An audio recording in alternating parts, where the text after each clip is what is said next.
Welcome, everybody. Welcome, everybody, to both sides of the conversation for our Sunday chat. Thank you for joining us. We gather here in this virtual space every Sunday at 2 p.m. I am your guest co host, Danielle Tompkins, and our co founders of both sides of the conversation. And my co hosts for today are. I'm co-host and co-founder Rico Hamilton. And I'm John Henry, co-founder of Both Sides of the Conversation. Welcome, everybody. So I'm going to read off our community standards. Both sides of the conversation is providing a safe and honest space for open conversation. Please be respectful of that. Be respectful of the panelists, hosts, and participants. Healthy debates and conversation are encouraged. Don't personalize anything with anyone. Name calling, bullying, trolling, and shaming will not be allowed here. Your perspective is yours. It's not a prescription. You don't have to agree, but please show respect. We are creating an open dialogue for healing and education. So thank you for joining us. And for those of you guys that are joining us on Facebook, please make sure you join us on our Facebook page where you can leave your comments and questions there. Also, you can view us on our YouTube channel at both sides of the conversation and subscribe to our YouTube channel. Thank you and enjoy the show. All right. Thank you, Danielle. Thank you, everybody, for joining us today.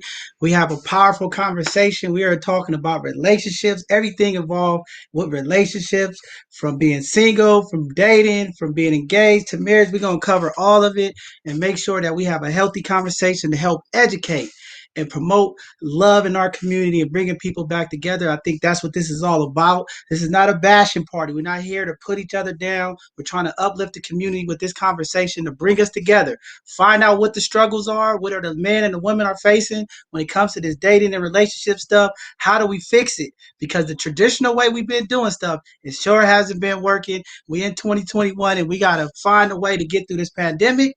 And how do we heal our communication and our relations with our community? Before we get started, I just want to put out a couple of things. Last night we had an unfortunate violent situation that took place in San Francisco as well as Oakland. We have multiple people shot. Community, we have to do better. We have to find a way to deal with our issues and our things that we're going through when we're upset and our emotions, because again, having a violent outcome is not the answer to resolve it. We are all community. We in this together. So we definitely have to do the right steps and do the things that we need to help heal community.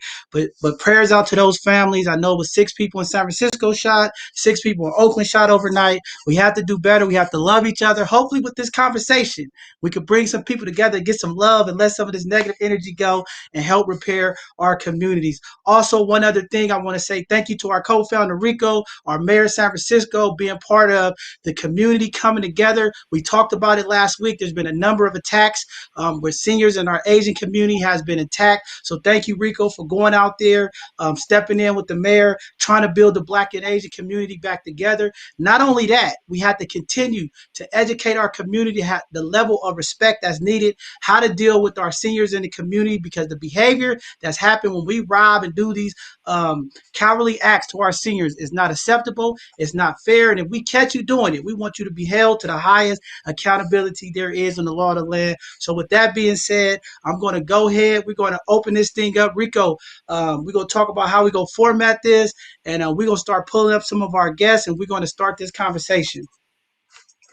Yeah, so hey, I'm just stoked on the conversation, right? It goes even back to what you're saying about our communities and what's going on in our communities. It all goes back to relationships and how we engage with each other and how we create healthy relationships within communities, within cultures. So this is what this is about. Like, what is relationships and what they look like? We know that there are relationships between male, female, LGBTQ, all these different things, but how do we better relate with each other as it relates as friendships, family, friends, and then relationships with each other, male and female. So let's see what that's going to look like.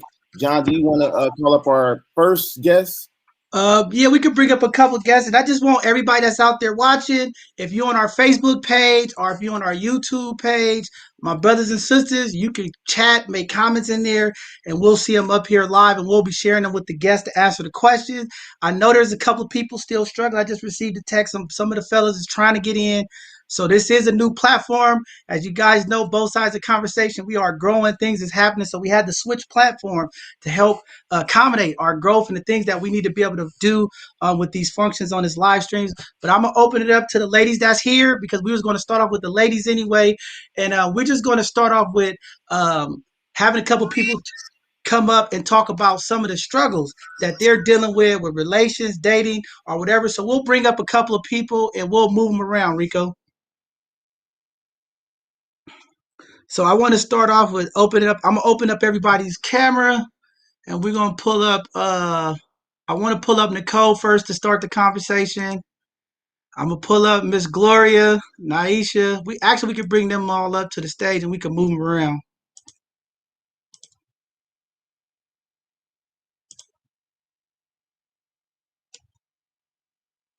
So I think we should open it up with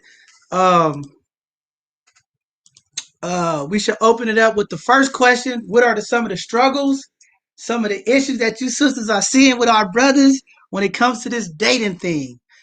From online dating, in-person dating, relationship. I want to hear something. We'll start off with that question first. What are the struggles that you ladies are seeing?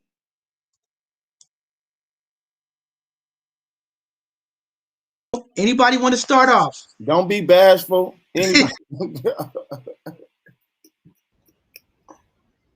I guess you're asking me to start. Yeah, you could go ahead and start, Nicole.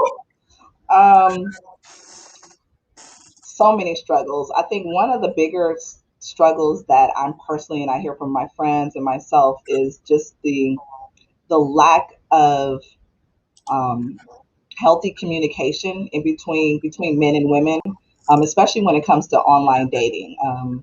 You struggle with kind of getting the conversation started. Who's going to exchange the number first? Who's going to quote unquote ask somebody out on a date? It's like, is it rules to this thing or what? But I think overall we're struggling with the flow of who goes first, who goes second, and all that. That's for me. I don't know if any of the other ladies want to speak.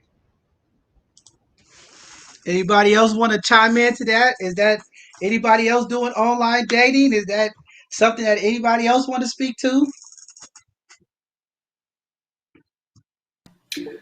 I don't know about online dating, but I do know, I feel like men, especially in the Bay Area, want to have their cake and eat it too.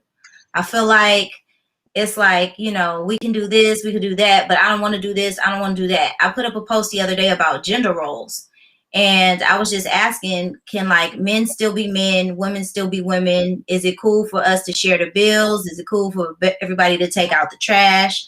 And there was some kind of engagement around there, but from my experience, men want you to be their mama, be their maid, be their confidant, be their concubine, be their ride or die, and then, come home, cook, clean, then talk about, well, where your part of the money at?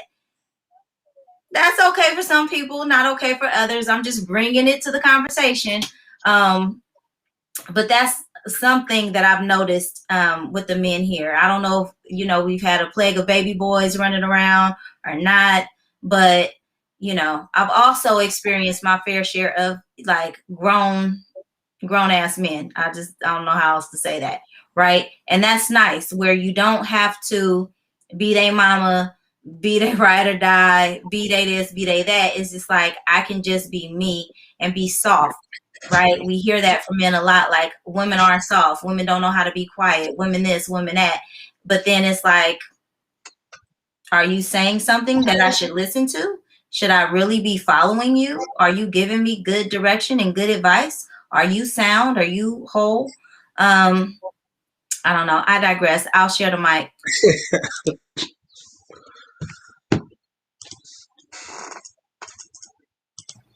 Hi. Can you hear me? Yes, we can hear you, Miss Gloria. We have the wisdom in here. Bring some of that wisdom, Miss Gloria. So I first want to say thank you from the bottom of my heart to you, your team, for having the courage to open up this kind of dialogue. And And I was moved the other day on Facebook when there was a comment, I think, about women. And, of course, all of us, young, old, and in between, chimed in. And, I remember it was about, like, what's the proper question on a first date? And when I was reading the questions, I was like, whoa, that don't sound like a date. That sounds like a pre-engagement party.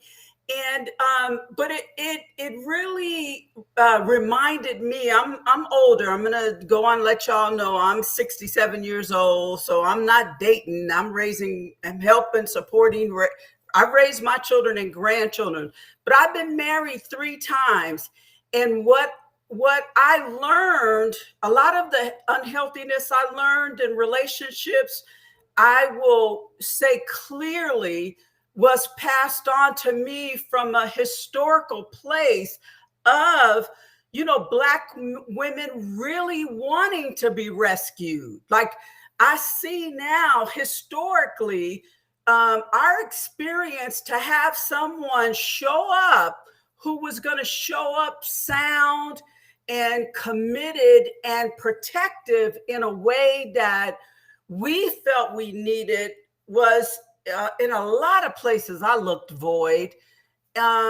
Also, I looked back and I saw that a lot of the information that I was given did not teach me about dating. I was told, look, a piece of man is better than no man at all. So when you get one, you've made your bed, you need to lay in it and call it a day and just get it done. And I watched women who I later thought that, okay, that's what they were working with. It wasn't so much that they had, let's say they had got out of their teens and early adulthood and they were dating and then made decisions on marriage. People, when I was coming up, generally a young lady got pregnant, the man and the woman got married, they lived with in-laws or older couple, and that was how they got their start. And then they went out on their own. Well, there was a lot of elders in our community that could pull the young man to the side, pull the young lady to the side and say, look, baby, you can't do that. Or, man, look, you messing up. Don't do that. Where today, what young people have is not that much support in terms of elders who've been married for 10, 15, 30, 50 years. Also, our world has shifted so that, many people don't marry their childhood sweetheart and then celebrate 50-year wedding anniversaries. So the questions that I saw just really allowed me to see, one, just how much things have changed, and two, that women as a rule, because we desire stability, we desire lives that are not so problematic with a lot of drama and chaos, right? But many times we create fantasies in our heads that we run off on. And so when we start running into problems in our relationships with men or even same-sex issues, the power struggle gets out of hand, and we don't reach back in ways. Like, one of the things I realized I didn't really do was talk to people and seek out people who had been married for 30, 40, 50 years. So I could learn more than all the misinformation I was given as a young woman. Like, I was given so much information, I don't even have time to share it all. But I can see that a lot of that misinformation is still driving our community in ways that it is going to behoove us to kind of stop and do some healing so that we don't bring up another generation that does not know how to love and care for themselves or each other.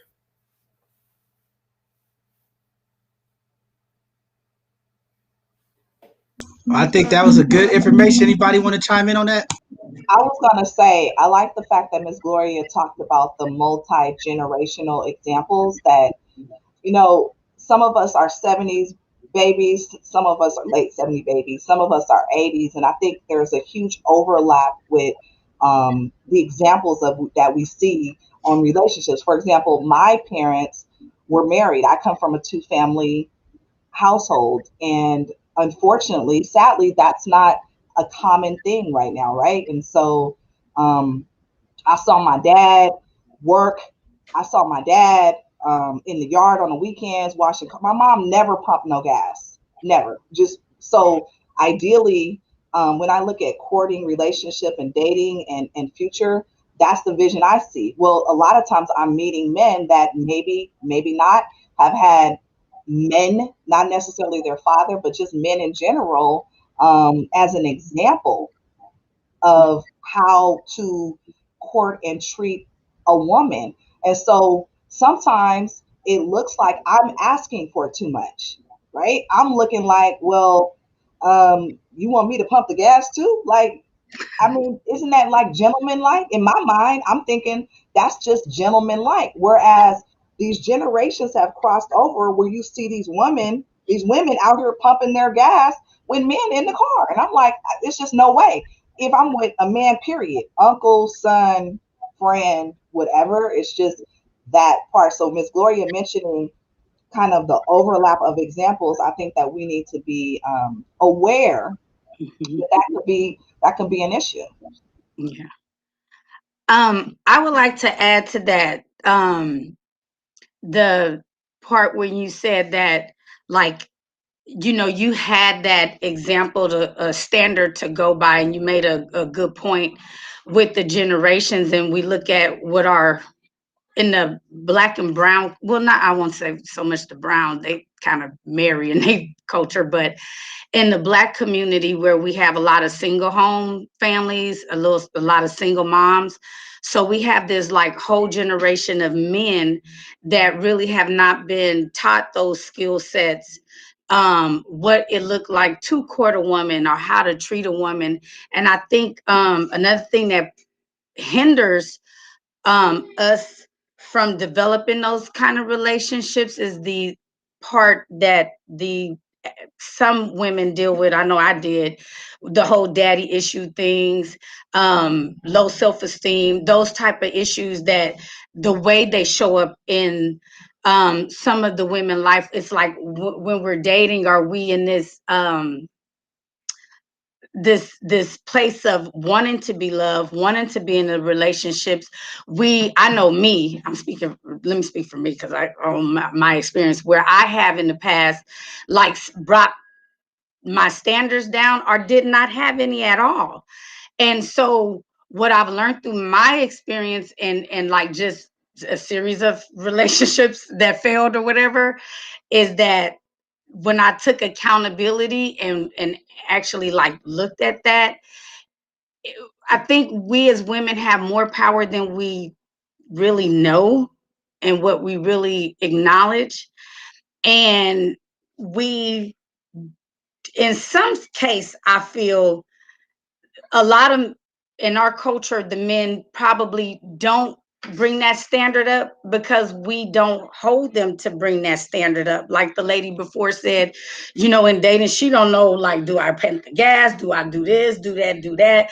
And like now with the culture, it's like our standards are low, and it's like nothing for a man to really exceed to, to rise up to. And the lady that just spoke, I think, you having that example and that standard, and just like knowing that, seeing that, that exists. And I think you're in a good position to help with, bringing that standard up for men, like, because it is a lot of men that, don't know the basic things. Oh, pump the gas. You got some men leashing off of women and they checks and everything, and women are taking care of men. And so, it's hard, but I think as women, if we continue to first work on ourselves, take accountability of ourselves and just like grow into that place of love and worth, because a lot of us do, women tend to deal with self-worth issues and just knowing those standards and not compromising. I think that that's part of breaking that generational curse, because we'll be setting the standard and the generations behind us can follow, and the younger men can rise to the occasion. Done.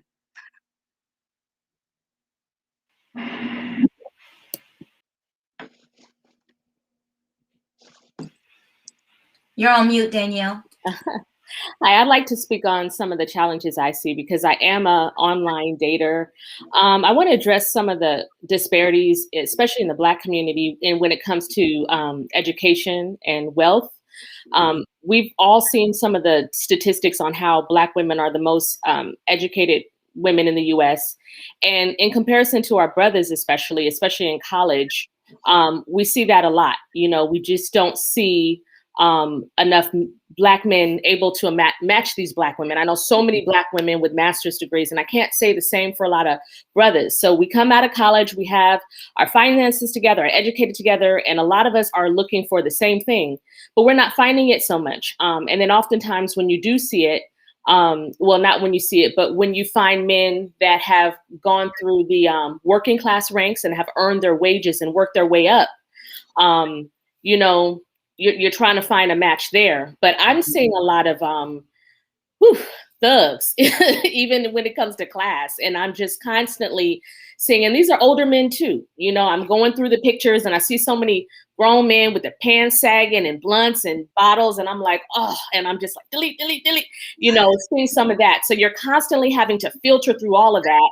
And then once you do, and you find somebody, but oftentimes a lot of them, have a lot of kids already. They're kind of used up. And, back in the day, that wasn't necessarily an issue. But now women are not so interested in men having all these kids by these different women and stuff like that. So, you've saved yourself. You've gone through that road and then you're looking for that. And, there's just not a match there. So, a lot of women are finding themselves single, speaking for sisters, or just going to another race and trying to find love there. Mm-hmm. Yeah. Danielle, I just want to, I'm sorry, I'm probably talking a lot, but anyway, I wanted to chime in on that. The educated Black women, we are, and I've been like listening to a lot of relationship empowerment discussion about our people specifically, but one of the things that just like I had a epiphany about is Black women, we are evolving, right? There's more of us that are making great money. We're getting in these nice positions because our allies, meaning people that are non-Black, are allowing, and I'm saying allowing, the Black woman to get a seat at the table, meaning we're being CEOs, CNOs, CFOs, whatever. And I was listening to this podcast, and the lady was like, there's 2%, Black women are always talking about, we need a man to come and meet us on our level, right? Because I have a master's degree myself, and you like, okay, I want a man that's going to meet me here. But the reality is, and nothing against the brothers, this is nothing against them, but there's 2% of Black men making six figures. Black women are making more money because we're allowed. And if we understand that as Black women, we'll not necessarily give these brothers a chance, but we have to understand they are oppressed. Yeah. They are oppressed no matter how good they look, smell, what they got on paperwork. When they go into a meeting, an office, an interview, they're always going to be a threat. And so even the man that is trying he got that dog in him and he just want to do right and want to be this top man, they have a different fight than us. Mm-hmm. And if we understand that and meet them in their journey of that inner, like, I want to do it. Mm-hmm. And then, but they don't want us to team up. They don't want us to team up because Black couples that are both thriving are very powerful. They're a threat. Yeah. So we're going to keep putting in our hands as Black women. Oh, he don't make the six figures, so go ahead and leave him. No. because you have to understand that society is designed to keep them down. So we'll leave them in the dust. We can't do that now. Mm-hmm. There are some lazy scrubs, like the sister described, with the ones that got the, I swipe left or right or whatever with those two, because I can't. But I will give a gentleman that's in his grinding mode, that he's wanting, he has drive, passion, like I'm gonna do whatever it takes legally to take care of my wife, my woman, and my family. I will, because he's got that dog in him. But we understand the system is not designed for these men. So don't let social media fool you that you're gonna necessarily get a six-figure man. And I'm gonna tell you, it's not always about the dollar for dollar. It's about, you got great men that don't make six figures that are better with money than I could ever be. Let me just, on that note, I'll pause it. Can I say something too? I hear what you're saying, but here's the thing, and I kind of partially agree there. But think about college. I see what you're saying about the professional level and men being able to get hired and that barrier being there. But what about the brothers just getting in college and graduating in comparison to our sisters? That's still a disparity. So, you know, and I'm sure there's some of that in education too. But I would say, yeah, we could start at the starting line once you graduate from college, but there's a setback there too, right? So, you know, not to put a number on anything, we don't want to necessarily jump to six figures, right?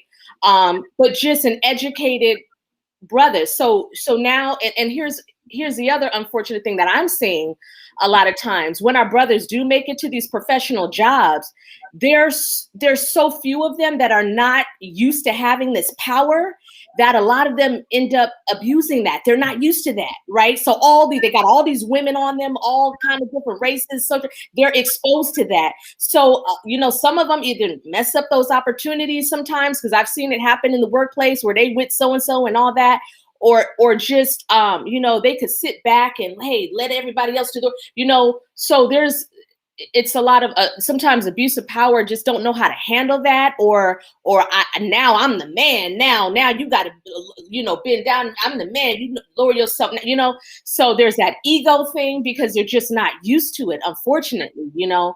So those are some of the things I've seen. I haven't seen, you know, a lot of the humbleness, and then in the professions there's so many goodness, security guards, the main occupations that I see our brothers going into are security guards, construction workers, truck drivers, military. Huge online. A lot of men have those 4 occupations. So I mean, I know it's rough, you know, but those are just some of the things I'm seeing a lot, you know. I want to add something just from a male perspective. I think, I mean, everything you ladies are saying is 100% on point.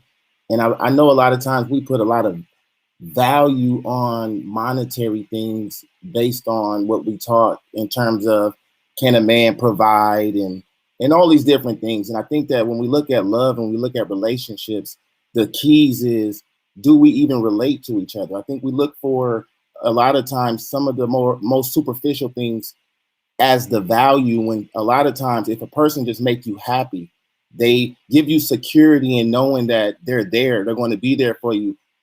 He might not have a job, but he's secure. He's a provider in other ways that another person would never give you. Like a man who's a provider as far as financials, he might not be a provider as far as guarding your heart and making sure that, you know, the love that he do provide you will never hurt, right? Because a lot of us look at love and different things in different ways. So I think like a lot of times we look at it on a superficial level, because, you know, a lot of Black men, we're not graduating college. We're not even going to college. Most African-American men who do graduate high school, they're barely able to even read on a 3rd grade level. So the playing field will never be fair. So once we understand that the playing field isn't fair, now what are we looking at right now? Now, what are we looking for?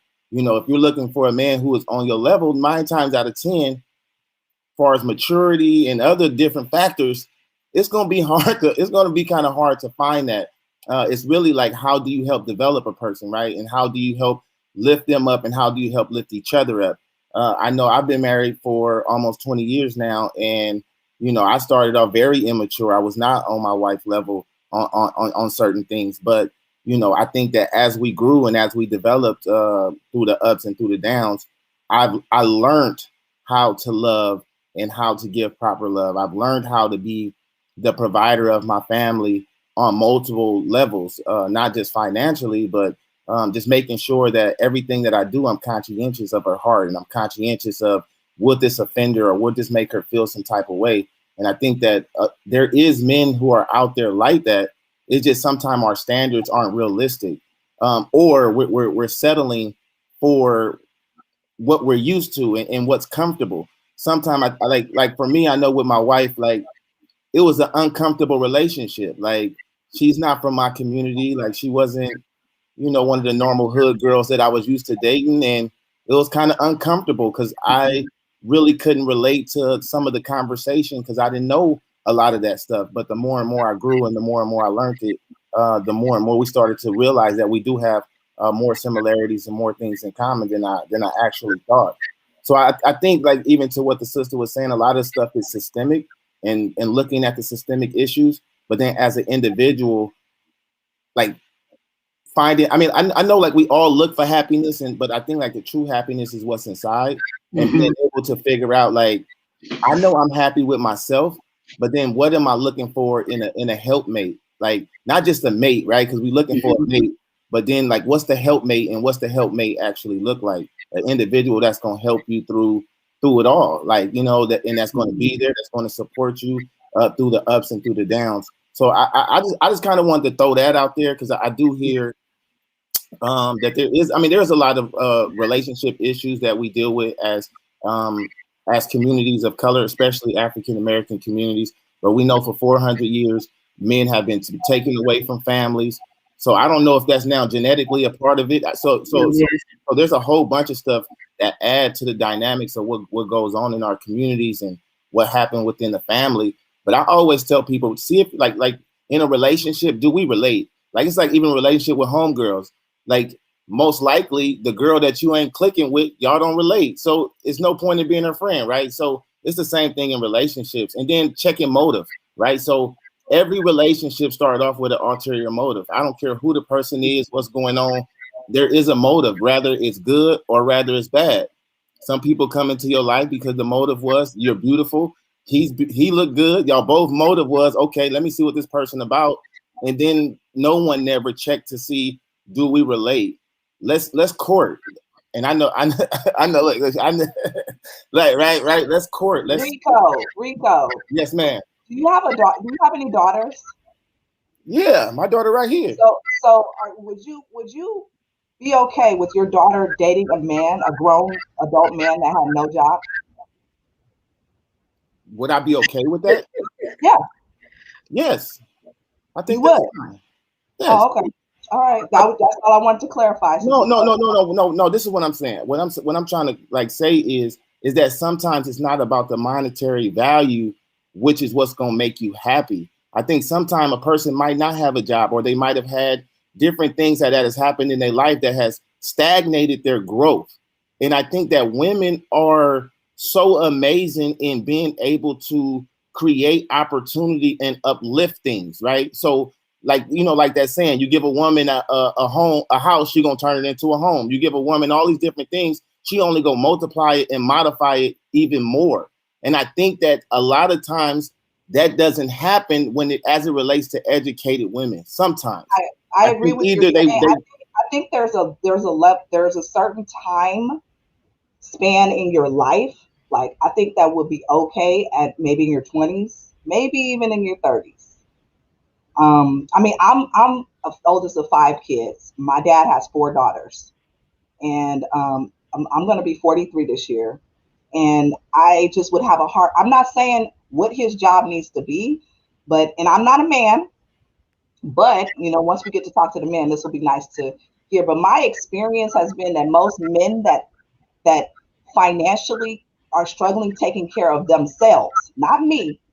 Okay, because I have my job, I have my money. I'm not necessarily on the independent woman type, but typically when I meet a man in his season of figuring it out, sometimes relationship can be challenging. Now, I guess that could be when his, maybe during his certain type of age, but a 45-year-old man that has a vision but has no employment and can't take care of himself. Because I get what you're saying about the monetary and the love, but overall, I'm looking for a man that can take care of himself.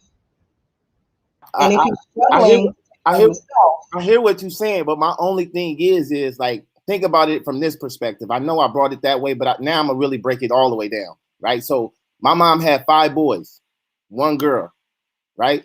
And out of all 5 boys, she treated us our whole entire time. She catered to us. She gave us exactly what we wanted. When we weren't doing good in school, we still got the Jordans. She made our bed. She did all the stuff for us, right? And a lot of times, and this is what's happening real time, right? Mothers compensate for fathers not being there. Yeah, and I know you women are doing amazing jobs at being mother and father. But when that happens, a male, it's hard for him to take on responsibilities and being able to overcome certain things when all his life a woman has catered to him. So what he gonna look for is a woman like his mother. So he 40 years old, he's still a transitional age youth. He ain't transitioned into adulthood because he's still looking for a woman like his mother. And 9 times out of 10, he end up finding her the headaches, the drama, because eventually she like, you got to take care of some bills. You got to do this. You got to do that. Knowing, in my opinion, I think most times women knowing that he's not that type. He's the one who is looking for somebody who's like his mother, who gonna cook, who gonna clean, who gonna do certain things. So like, I think realistically, a lot of this stuff, it goes even back to that. It goes back to how a lot of young men are being raised. We like mothers, and I don't know what a mother feel like because I'm not a mother, but I think that all the things that are against Black males, we got police, racism, we got jail, we got all this stuff against Black males. Women coddle their boys in a whole separate way than they do their daughters. While they have their daughter cook, while they have their daughter clean, while they showing her how to be a woman, how to be nurturing, how to be caring, and passing on the ceremonial right of being a young woman and giving her the torch on showing her how to be a woman. Men don't get that. Men are getting taught how to be taken care of and how to take on these certain different attributes. So, I mean, I agree with you to an extent, but I think like even going back to that, like a lot of men is they want their mama. They looking for a mama. You know what I'm saying? They're not looking for a companion in that capacity because they can't even fathom it. It's too much like work. Rico, you have a very strong point there, and I think that's a part of like us getting to that place where as a community we can really address these issues. Like, the reality is this: most of the African American men, you look at the jail population, is high. Arrested development is real for the Black community. And and the point when you said that we look at men and because a lot of men, like the lady said, they're not graduating from college. A lot of them take on other type of skills like truck driving and things of that nature, if they're even able to attain something like that. And I think a part of that is just like really acknowledging the defected areas as a culture where we are, and taking a real historical, I don't know how to say it, but like, I don't know, commitment to just acknowledging the kind of work we have ahead of ourselves with repairing our culture as a whole. Because that's a good point. You look at the average Black male, he's not growing up in the home with a father. So what would his example be? And even if he do have an example, his example probably be of a father that make babies in other places, or in and out of jail, struggling with addiction, struggling with, his own childhood trauma. I mean, the average home in our urban communities, like we don't have a good blueprint. And you know, then you do, like the lady said, they have some men that's educated and graduate, but you look at their morale, like they're not committed.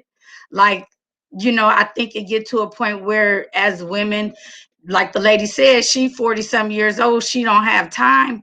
So it's a matter of like, what's important? Do I want somebody that, like Rico said, you know, that I could work with, that I know got my heart, that I don't have to worry about, you know, playing mind games and, you know, messing with me and messing with other women, contracting something that I can't get rid of. You know, like these are real, you know, things that we have to put on this scale, balance scale, because I know some men that, you know, I'm in Texas, but I know a lot of, because out here there is a real literacy problem out here. Like, you know, in the South, it's, you know, not everybody, but some areas, you know, education is a problem. It's a barrier, but they're good dudes with good hearts. You know, they're committed when they in a relationship.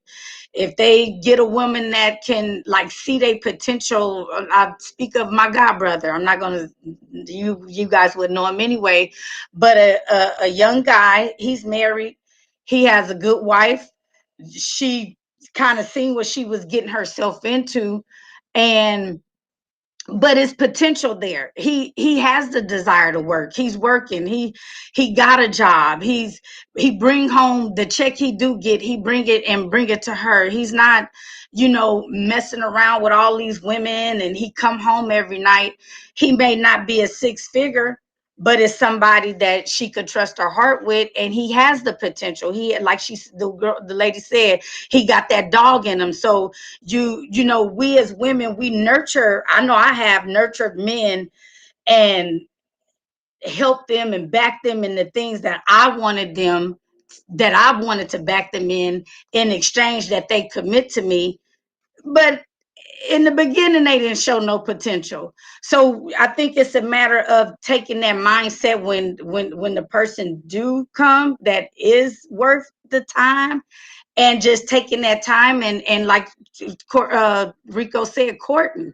You know, courting tell a lot, and you can build a lot in courting. You know, in the courting season, if you meet somebody that, you know, the brother, he's a good brother, he's a good dude, he just don't have it because of his product, the product of his environment, but not meaning that he's not willing to get it. So I think it all that plays a factor in that, and us just really acknowledging as a community, because if you think, it's more women than it is men anyway. So the playing field is not even leveled when we look at it like that. Most of our black men is in the penitentiary. You know, most are you know, on drugs, or, you know, that's not all of them. Like, we got good brothers here, Rico, John, and many other ones in the community that's, you know, putting forth their best efforts. So I think that's a real acknowledgement as women that we have to consider. You know, I'm not saying that just settle for a bum. No, the devil is a liar. I'm not saying that, but you know, that it may be, to get in a healthy relationship, it may be starting from scratch with a whole nother type of guy. I know the guys that I would date when I was younger, I always looked at, you know, I'm from the hood, so we looked at, you know, who the baller, who this, who dress, who, you know, all of that superficial stuff that don't matter, but not really looking at character, like who the guy that's going to school, getting his education, who the one look after his mom. You know, he's growing up in a single family home, but he's a good son. He take care of his mom. He's trying to be a man. You know, just those little indications that is some potential there is what I think we gonna have to do. Yeah, I think that's a good point. That's a good point. I just want to jump in there real quick and let everybody know our YouTube is down. I got our IT guy trying to get that fixed. I know that's why people are switching back into our group. If you are in our Both Sides of the Conversation group, please go to the Both Sides of the Conversation page where you can interact there until we get this problem fixed out. People on YouTube, I know they are trying to get in and trying to find out why is the video down. We should have that fixed shortly. I'm hoping he's working on it, but we're going to try to get our people from the group that's commenting, because the comments that's in our Both Sides of the Conversation group, we cannot get them up here live. You have to go over to our Facebook page where we'll be able to interact there. So I see Jamil, he jumped in over there. Please go to our Facebook page and give us some time shortly to get this YouTube situation figured out, and then we'll be back streaming live on YouTube. Sorry for that. We didn't know that it wasn't going on, but we're trying to work that out in the background. So with that being said, I'll turn it back over to the panelists. I mean, Oh, I would You know- add to what Danielle said, and I was thinking about this a lot around men who do eventually get it, and they end up like dating outside their race, or end up finding someone that, you know, isn't a sister, right? So they end up treating the sister a certain type of way, and then take on and treat somebody else totally different. But I also noticed that even with Black women and Black educated women, like, it's a certain standard that they have. It's, you know, I don't know. I from what I've heard in from community, is they're pretty intimidating, and especially for people who don't got it, and don't have the educational level, who don't have the finances and certain things. Like, it's very intimidating to date a woman who's educated, because they don't listen. This is what I'm hearing. They don't listen. No, this is facts. They say they don't listen. They say they think they know everything. They don't want to be mother, but they come off as mother. You know, they want to yell. They want to. John, help me out here, because I know that a bunch of folks told you some things too. So let me know what was the other thing.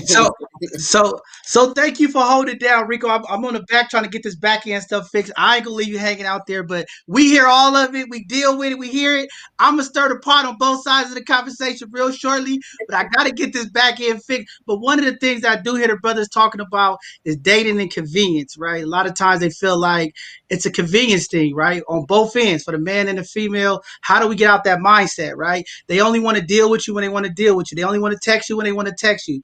And then they want relations. They want commitment. And I think one of the biggest things that the brothers is happening is they feel like they're getting pushed into the relationships too fast.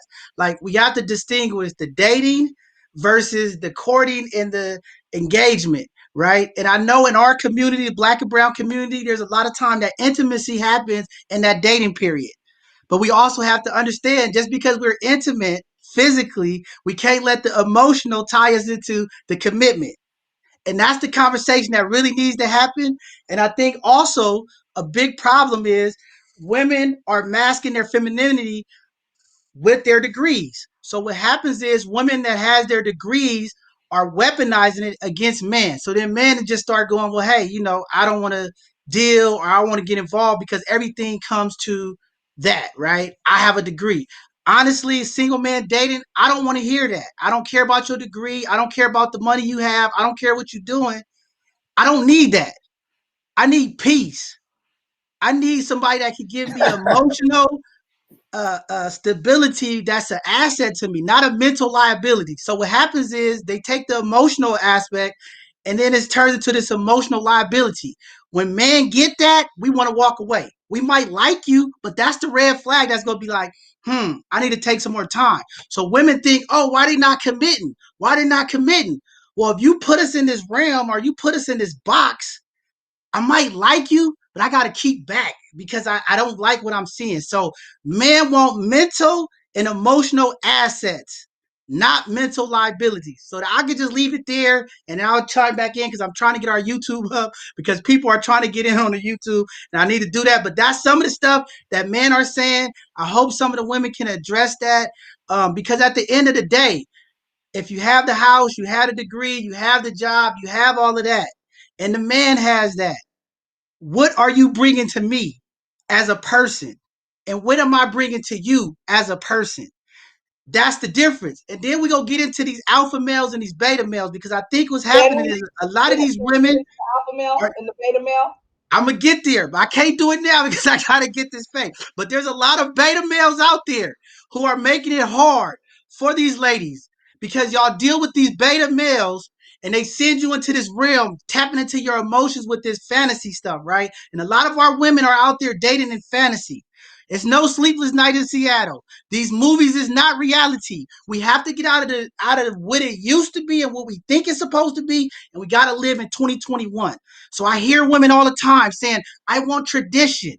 Me as a black man, what does this tradition look like to you? Because nothing in this Western United States of America is traditional to me anyway. So we have to understand. And then Yeah. we have to understand that in society, we have evolved. So I'm tired of hearing my grandmother lived and they was married for 50 years. My mom was married. This is 2021. We have evolved as a society. It was a different time then. There was a different position for men now. It's different now. And unfortunately, our systemic society has destroyed the black family and the black males. So when y'all get frustrated at men, yes, men are incarcerated, men are in jail, things are happening, but we understand that systemically the system helped do that, right? Kudos to our woman because you guys stepped up to raise our kids. But again, part of the single family syndrome is we are teaching young men to be feminine because all they see is women. So when a woman raises a young man, his intention is to be a man. The mother single parent is doing the best she can. But if we mimic what we see. As a man, I mimic what I see. So if I see my mom in the house, laying on the couch, talking on the phone, pillow talking, I think that's okay. It's not okay. So we build these young brothers up who not real men. So we have to make that distinction, but we'll get into the alpha Yeah. males, we'll get into the beta males. Can But you I gotta can get you the explain YouTube that up. before you go? Before you go, people out there want to know what are you saying? What's alpha male, beta male? Just a quick description of both. So alpha It ain't males, gonna right? be quick. It's deep. It's not gonna be quick. It takes a lot. We need a class. We need a class on that because I the know beta we gonna get a class. Both sides of the conversation go hold. So the beta difference, male is not going to raise their hand and say they're a beta male. So right, everybody's going to say they're an alpha. But Just see, like females, everybody's a diva, everybody's a boss. They're not going to say they're a beta male. We, as women, we need to go to a beta and alpha male class so we can recognize when we see them because they're okay. out there. They out there. They're out there. But the thing with the beta male and the alpha males, one, as a woman, and this is where it causes the confliction because women want alpha males, but there's a level of compromise and submission that most women are not willing to deal with, right? So when you start talking about submission, and this is words that always trigger women, soon as they hear submission or anything like that, the first thing that triggers them into is obey, right? Alpha males do not act off emotions. So when you meet an alpha male, it's not going to be about the physical, the intimacy, right? Because they have a level of understanding in them. See, that's the other thing. It's in them. It's not on them. A real alpha male, you're going to move a certain kind of way. An alpha male is going to give it to you raw and uncut. Will you be able to deal with it is the question.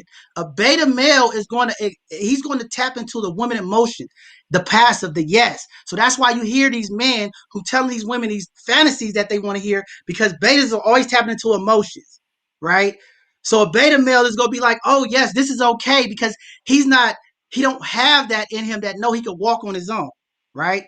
And it's not tied to income. It's not tied into work. It's about you as a person and your delivery and what it is, right? So most betas are going to be telling women things that they really don't need to hear, but that's their way to tap into their emotions to get what they need.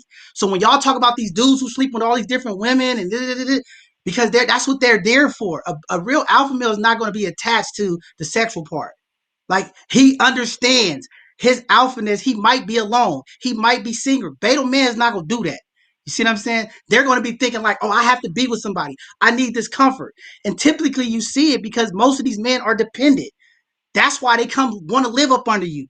See, you're going to get a different response with the type of man you deal with. When a man has his stuff together, like y'all said, you're not going to get that same response. And again, we understand that there's 30 to 1 single man to woman. So for a man that's an alpha and has his stuff together, why should he commit so fast when there are options out there? And I know the women are going to say, "What's options for us?" I get it. Yes, there are. But why is there so many single women? He doesn't have to commit if he doesn't want to. But he doesn't have to, and I don't know, but this is my thing. Just keep it 100. That's all. You don't want to commit, don't commit.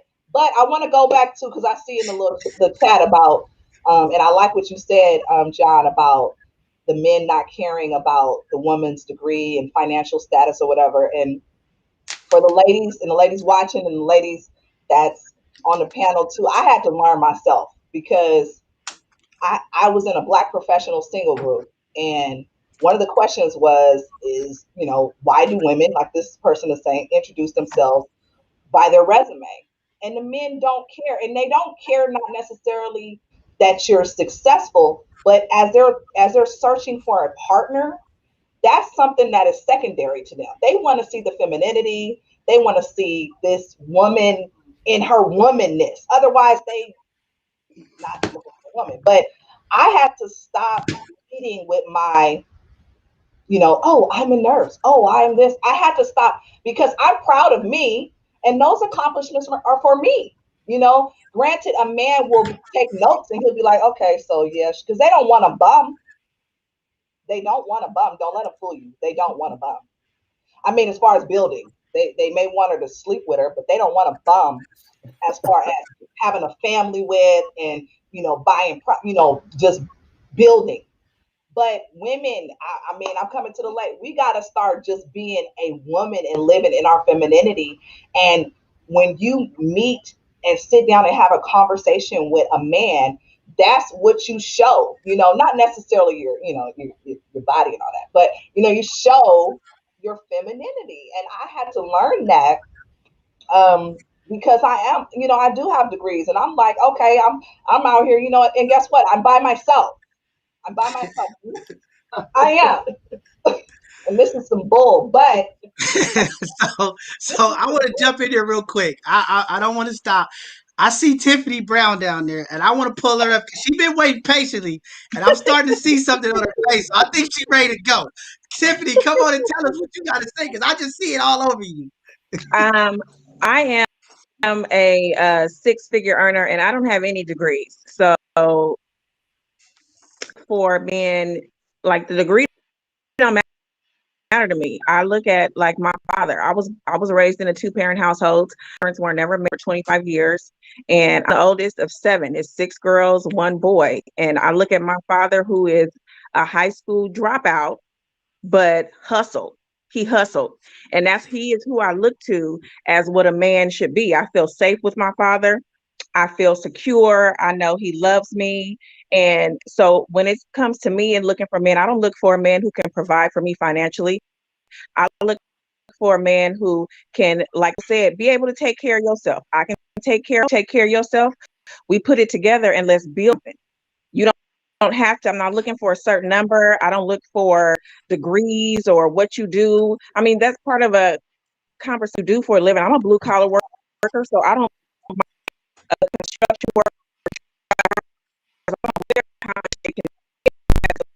Worker, people don't give enough credit to people who are blue collar when it comes to financials, but you can't be making a whole lot of money as a construction worker, a truck driver. So for me, it's more about my space. I feel safe, and I feel physically safe, but can you make me feel safe enough and vulnerable to a female? I'm raising a son, I raised a daughter, I handle my household. But, I can deal with a lot of stuff, but when it's time to some stuff that I can't deal with, are you going to be that man that I can feel safe come to and to just cry and bawl and know all you going to do is hold your arms open and let me fall in your chest like, baby, it's going to be okay. I don't need all that extra. Can we have fun together? That's the stuff that is important to me. And I just want to tiptoe back to something that Rico says, mama's boys. At some point, you got to man up. Let that be your whole life, is that you a mama's boy. Because I don't look at no mama's boy like, if you can't take care of yourself, you need a woman to do What I call those is a hobosexual. A hobosexual is someone who needs sexual relationship for housing. And that's not anything that I want. If you can't, like, a mama's boy is not even attractive to a grown woman. Like, that's somebody who will take any kind of man just to say that she can have, just to say you got a man kind of man. Cool. I would rather be by myself and wait patiently. Go ahead. What about the woman who wants to fix him, right? I can fix him. I can, because I see that a lot too. I can fix him. I could change him. I can lift him up. But then I also want to tap on something else. You can answer both maybe. Where's the balance, right? Because I hear the alpha thing. I hear the beta thing. You know what I mean? I hear you say you are alpha as a woman. So what's the balance? Like where do you create balance within the relationship? At some point, you're gonna have to be an alpha. At some point, I'm gonna have to be a beta in certain situations. And what's the balance? Because if you stubborn in whatever you are, 9 times out of 10, that's what's going to Rico. Hold on, John. Rico, I gotta stop you right there. It creates conflict. Creates conflict. Rico, we gotta stop right there. There ain't no alpha woman. There ain't no silverbacks. That's the problem. Hello. We gotta stop playing this. These women need to be feminine women. All that alpha is the alpha is the man. Okay, we gotta stop playing these games. Like, we're not about to go there today and play these games. Women who think like that, that's the problem. That's the Kevin Hart moment. Look over there. Look over there. If you believe that, that's the problem right there. You're not. So women need to stop. For all the women listening, you're not. The alpha, silverback, gorilla, all this stuff y'all claim. No, stop. You're you're the woman. Okay? Miss Gloria has her hands up, but we got to stop. We can't sell that, Rico. Okay. That's the problem. I wasn't selling it. I said that's what I heard. So in hearing that, what is the balance? What's the balance? I need to know what's the balance. Because if you only yin, where your yang? You got to be balanced, in my opinion. So what's the balance, John? Miss Gloria, you want to speak? Let Miss Gloria. You're a man, I'm a woman. That's the balance. We're different. Right. So I want to chime in and say that I honor and I acknowledge the reality that a lot of us, I'm in this number, who raised children and worked every day and went to school and did all that. I got a lot of experience and a lot of muscle building and a lot of independence that did. My husband's always said, you just want to be the man. You know everything. And I could never hear them because I did not understand that the way that I was moving, right, that I learned how to move quickly and independently because I'm a mother and I had children's eyes looking in my eyes. And so I developed this very strong drive. Only I was single, or when I was single, I would meet men that I would kind of size up. I didn't really get to know them. I would size them up and I would go in for, I look back now and see what was my kill to establish a relationship / an eventual marriage with them, only to find out that really, really, really, they just never spoke loud enough to say, no, I don't want to do all that, in a way for me to hear, because I was too driven and I was incapable of hearing them. And I want to go back to that question earlier. Like, I never learned how to date. And when we as women, we work on ourselves, we get degrees, we get jobs, whatever we do, we develop a person in us that we're happy with and we're comfortable with. And when we see ourselves, when we figure we do have a desire for a partner, we go in zero focused on the partner. We don't get to know people in a way that allows us to be comfortable. We go in sizing them up for what we want. And many times because we do come stacked with a lot of benefits and a lot going for ourselves, I think a lot of men look at us and say, okay, well, hell, you know, if I don't sign on with her, somebody else is. She is a good catch. I may as well, only to find out that those were not good enough reasons for us to say we were going to commit in the ways that we thought we were committing.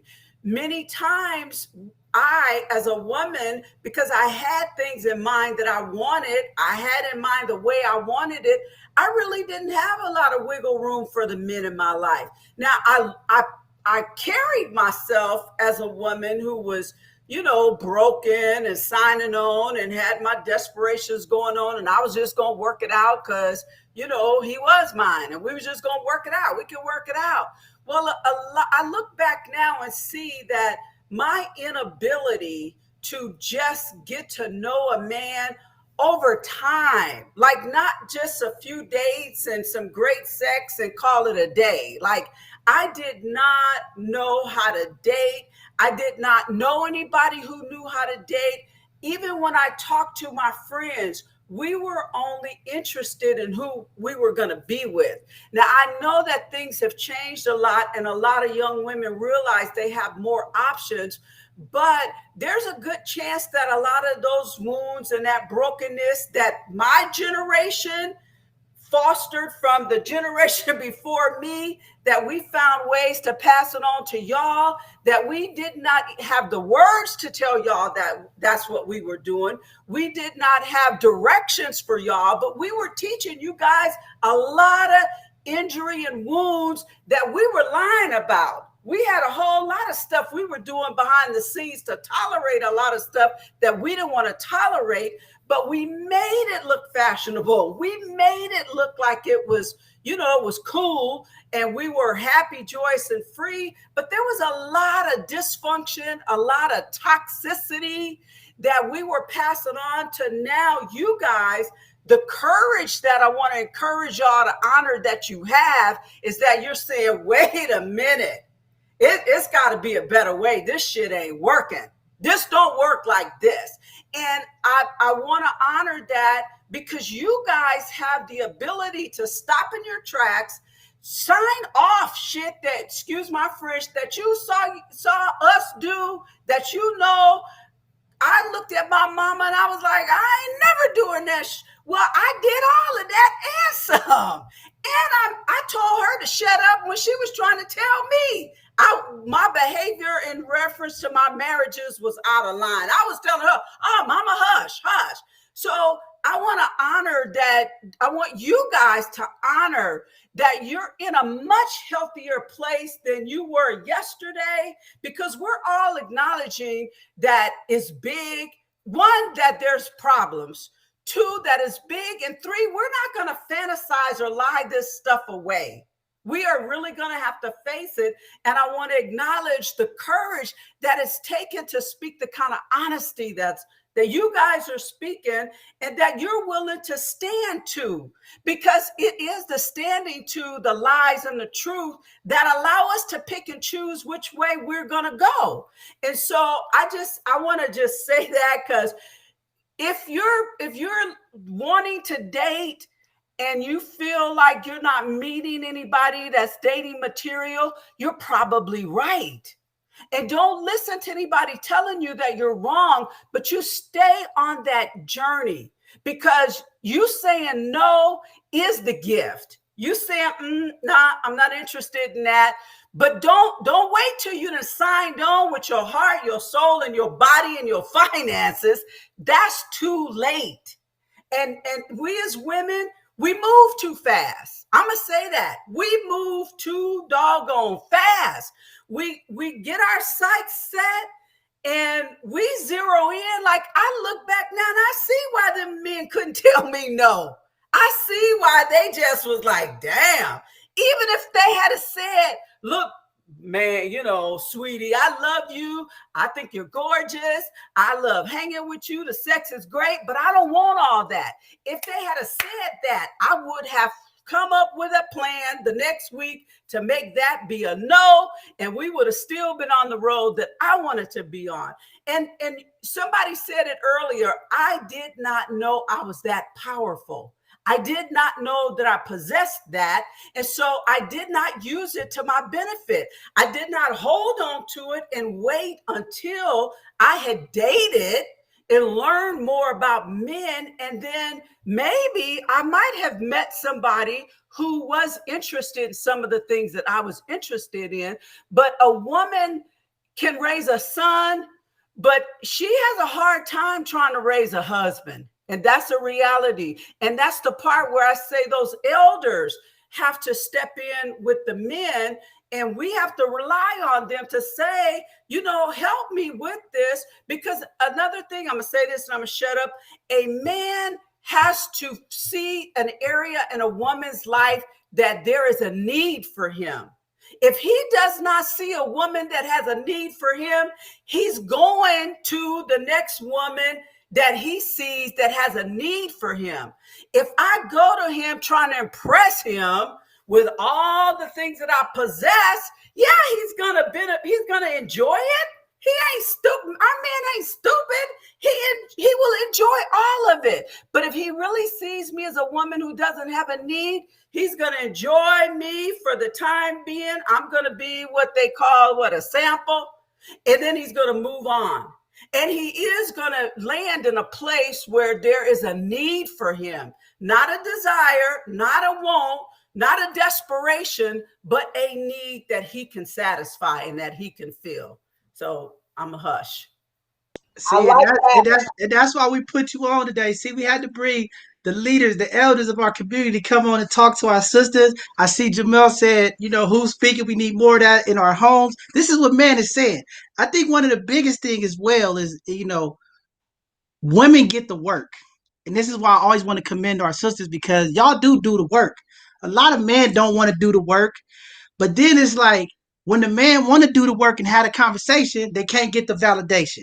Right. So it's like today, I'm talking to people. Hey, man, come on, man. I don't want to get a part of this conversation, because as soon as I start expressing what I feel, then I got to get called these names, or I don't like black women. I'm a sexist. I'm a chauvinist, all this crap. Right. And again, women are always said, I hear these different groups. I'm in Clubhouse. I'm in all these different social medias. I'm listening to these conversations. And a lot of men are saying, and the women don't get it. We have to listen to understand, not listen to respond. It's okay to just listen. Everybody don't have to agree with everything that's being said, but you need to listen. Soon as a man start trying to express himself and tell you what the problem is, it's all of this. Oh, you're a sexist. Oh, you don't like black women. You hate women. Like, stop. But then y'all want to say, oh, men don't communicate. Well, every time we try to communicate, we hear all of these problems. So we got to be patient, ladies, from a man perspective.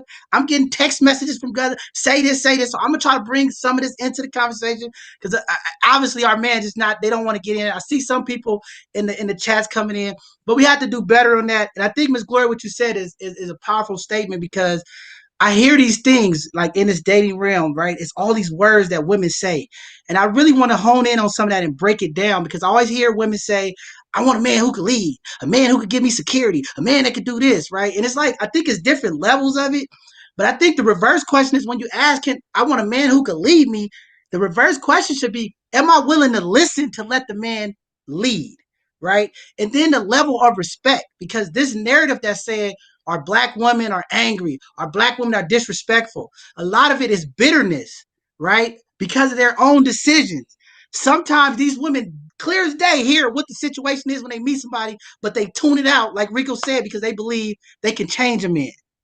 If a man come in and tell you what it is, and you're not willing to accept it, then you want to get mad and bash all the men because he told you from the start, I don't have time for you. This is what it is.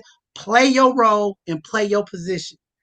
Men are tired of hearing women. This is barbershop talk now. This is not John Henry, so y'all don't come with the smoke on me. This is barbershop talk. This is what men get tired of. They get tired of hearing women talking about a lot of these things that really irritate men about leadership, security. Like, if you want a man to lead, be quiet and be the princess, be the queen, and let him do what he do. If he asks you for the support and help, then step in and give it to him. Like, that's what's needed. right? But a lot of times they don't want to hear that, right? It's like, I've had several conversations about this. It's just like the level of respect. Since women always equate their work and their degrees to relationships, then you have to give it the same way. If men are trying to have conversations with you and you're not being attentive, I talked to people about that before. Like, okay, if your dude or a man is talking to you, having a serious emotional conversation, trying to communicate with you, and you're on your phone texting and doing all this, not paying attention, like, he gonna feel disrespected. Women need to understand, man, we feel loved by respect. Women feel loved by gifts and things, right? That's how y'all feel like y'all love. And if I'm wrong, women can say that. But I'm just telling you, as a man, when I'm respected, I feel loved and appreciated. The moment I'm not respected, I don't feel love. And when I don't feel love, why should I give you the level of respect that you want? Right? If you're going to talk to your boss and have a conversation with your boss, and you're not going to be on the phone with your boss, then if I'm talking to you as the person you say you love, you're courting, you're dating or whatever, give me that same level of respect. Right? But as soon as there's a difference in respect from what you do at work versus home, that's why men feel like they're not respected. So he's going to go somewhere else where he's going to get that respect. It's not to be disrespectful, but that's just what it is. Right? And then another thing that men are tired of hearing. We always hear women talking about, why should I do this for a man if I'm not married? Why should I cook? Why should I do this? That ain't my husband. At the end of the day, what men want to understand is it's okay to have that feeling, but you're selling yourself less. At the end of the day, when you're meeting somebody, you're selling me who you are. What women, I think, in my opinion, is you should put a boundary and a timeline of how long you're going to show yourself your value. But as soon as you come off with, I'm not going to do that. I'm not your wife. I'm not this. But you want me to get you there. If I can't get this now, the only ultimate goal is when I get there, it's not going to happen. That's a man thinking. If you can't do it now, why would you do it later when we get married? And a lot of women think, oh, I got to wait till I get married to show him to be a woman. At that point, it's too late. So that's all I wanted to say. Miss Gloria, anybody want to chime in on that? Nice, I know you were trying to say something. Before somebody else speak, I wanted to talk about the leadership real quick. And this is for the ladies. We need to stop. I agree with you. We need to stop asking questions and look at how a man is writing and how he's functioning in his own space. We need to stop asking if men could lead, because they're going to show us in their own life. Like, you know, when a man know how to lead by how he does in his own life. And so when you asking these questions and you doing these quizzes and making these assessments, you don't have to do that because you can see them. I know I see a man that, okay, not necessarily like his bills, but he takes care of his yard. He's, how he treats me out on a conversation, on the date. I'm going to see that characteristic in him already. I don't have to ask him anything. The second thing, we briefly talked about submission. Let me tell you, fellas, I'm sorry if your woman ain't submitting, it's you.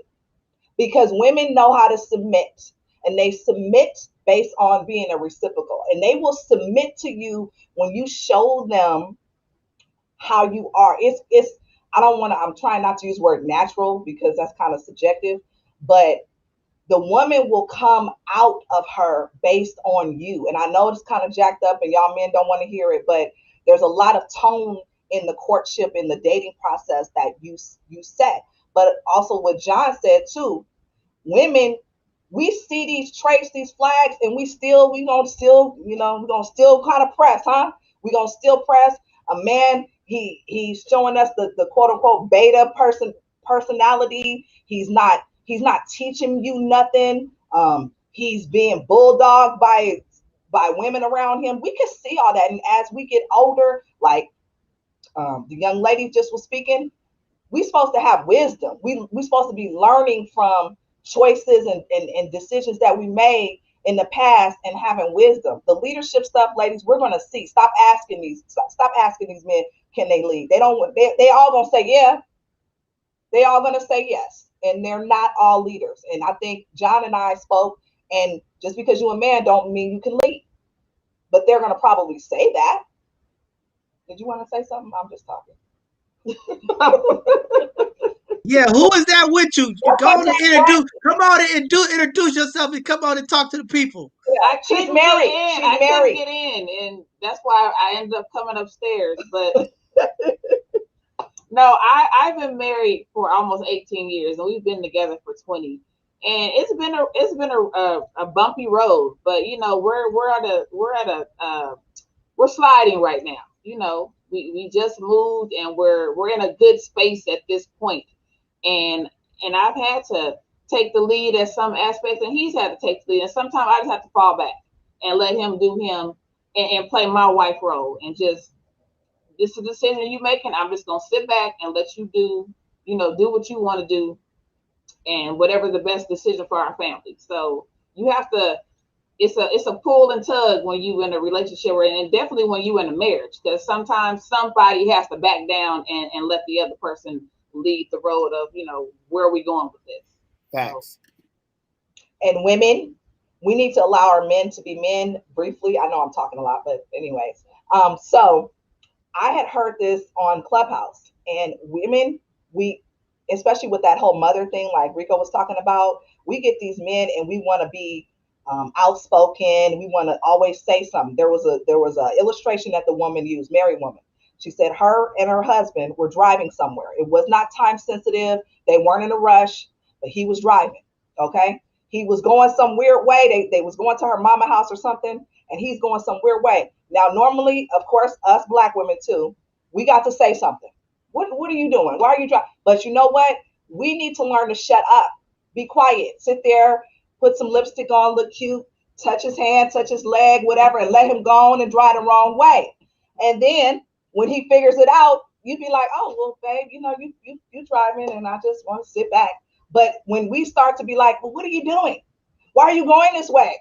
It's just, you got to let these men be men, and they will make mistakes. But we can't be this overbearing, like, take charge time person. We need to just be in our femininity, sit on the passenger side. Yes, you're gonna be driving. I'll drive sometime.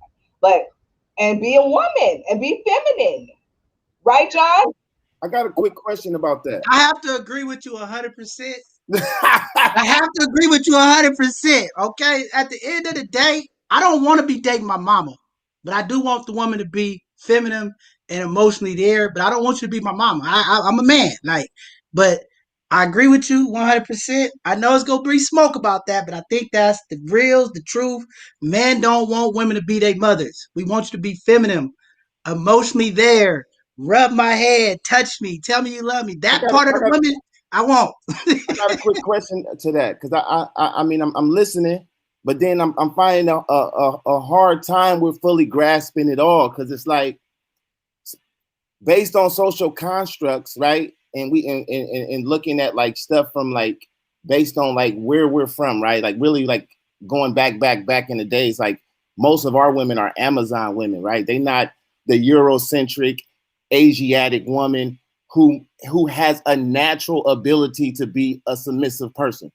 Our women, they are not bred like that, even ancient days. But based on the social construct that we live in now, our women, they like men want women to be like that because we're taking on the alpha concept from the European and the Greek, right? So now we're saying one has to be higher than the other, which creates the conflict, in my opinion. I think it has to be some level of balance within the relationship to understand there's going to be times when it's up. There's going to be times when it's down. There's going to be times when you need to lead. There's going to be times when I need to lead. That's what dancing is about. I'm somewhat from my opinion, John. You don't have to agree with me, but from my opinion, and I know a lot of this stuff because like our women are Amazon. When they talk about the Amazon women, those was queendoms, not kingdoms. There was queendoms of women who led nations, but they hide all that information and only tell us their construct of kingdoms, right? So where the man has to be at the top. So I'm confused because of the information that I have read. It doesn't tell me that. It tells me that there has to be a balance. Most alpha males, solid alpha males that doesn't have the balance of it, 9 out of 10 of them can't find a mate, a balanced mate. Facts. Because there's no compromise. There's no compromise. And if there's no compromising, how is the relationship going to work? That's not true, Rico. Tell me. That's not true. See, I'm just first trying to thing, learn. number one is trying to an learn. alpha male already understands his position. He might not get that person. To be that alpha, you got to understand it. It's not that. If you ask all the women out there, Rico, don't no woman want 50-50. I'm listening. They want a man to lead and take control. You can't sit here and say equal. Yeah, inside of your relationship, there's things that you guys both going to do. But when it comes to the leadership part, no, they don't want that. If that was the case, they wouldn't have all the issues that they was having. Because there's enough betas out there that's making it so great for them. But they so unhappy because they want alpha energy, Rico. They do. And women, and I agree with the queendism, like I'm a boss at work. When I go to work, put on my suit, boss, I'm bossing it up at work. When I come home, I want to be submissive to my man and take that off because he is taking care of the household. And I'm not talking about dollar for dollar, but he is an alpha. And I know that he has my best interest at heart. If something go down with me on the road, in the street, or I call my man, he's going to either figure it out or he's going to get there. He's going to send something. You're going to figure it out. That's what I want. Now, when I get to work, I'm figuring stuff out.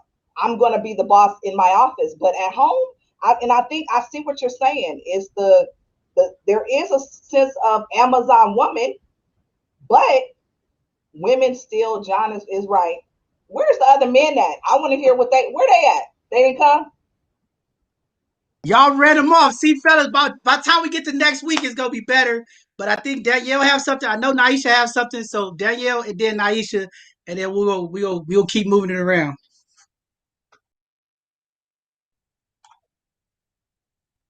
You got to unmute yourself, Danielle. You're not muted. You got to unmute. There we go. Now we got it. So, yeah, I agree. Most women don't want a balance in that way. You know what I'm saying? It's just not equal. I'm a feminine woman. I want a masculine man, masculinity and femininity. And that's the yin and the yang. Now, I don't agree. Well, here's the thing about what you said about Amazon women. I agree if we are Amazon women, and specifically talking about African-American women, that's by default, unfortunately, because a lot of us had to be put in these roles where we've had to be the man. A lot of us haven't had time to be feminine. You know what I'm saying? So in all of these other cultures and races where there is that alpha male and that submissive female, those women in those submissive roles, because that man also, let me just say too, you cannot be an alpha man and not be self-sufficient. You cannot have the mentality of the alpha man and be broken, be dependent on a woman. Okay, that's a problem. So if you are an alpha man and you're self-sufficient and you're handling your business and your family, and you have that submissive woman, that is balance to me. But yeah, I was going to say a lot of our women haven't had the luxury of just relaxing. There's so much stress we're taking on as single women and all that. And a lot of us haven't had that luxury. Now I have, because I'm single with no kids. I can't relax and have time to get my hair done, nails done, and do all that. But a lot of us sisters don't. And not to say that, there's some that try and do. But I wanted to also touch on something you said, Rico, about a woman dating a man that has potential. That's a problem too for a lot of women that have her stuff together. Now, I believe that if a man doesn't have his stuff together, that women should be supportive, but those men should not be in a relationship with a woman. So for those men that are still climbing up there and getting themselves up together, yes, let's support our brothers, but I don't believe in getting in a relationship with them until they get to that point. And we also have to look at the trend that's going on in a lot of other races, because a lot of things that we tolerate and we're told to allow as Black women, these other races ain't going for it. Think about the Indian culture. They're huge on marriage and relationships. A lot of times they're in arranged marriages and the parents choose the mate. They are not going to choose a man that doesn't have his stuff together for their daughter.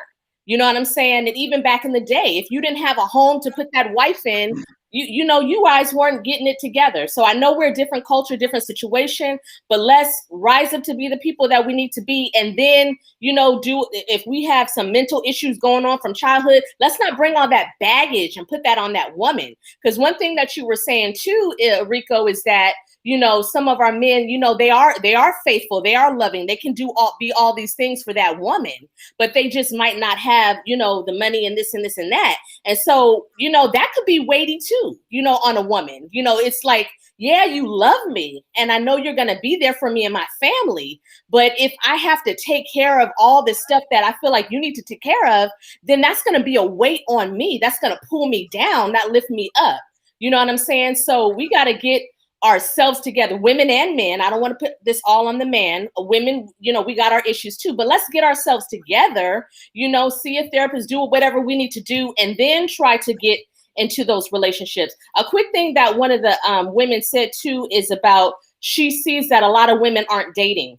I wish I can get to that point. I'm still at the point where I'm talking to a lot of people. You're lucky if you can get a date, because I see so many red flags. And even with other women, they're not going to the dating part because they see the red flags. So that's also preventing a lot of women from stepping out there and doing more courting, which I think that we need to do.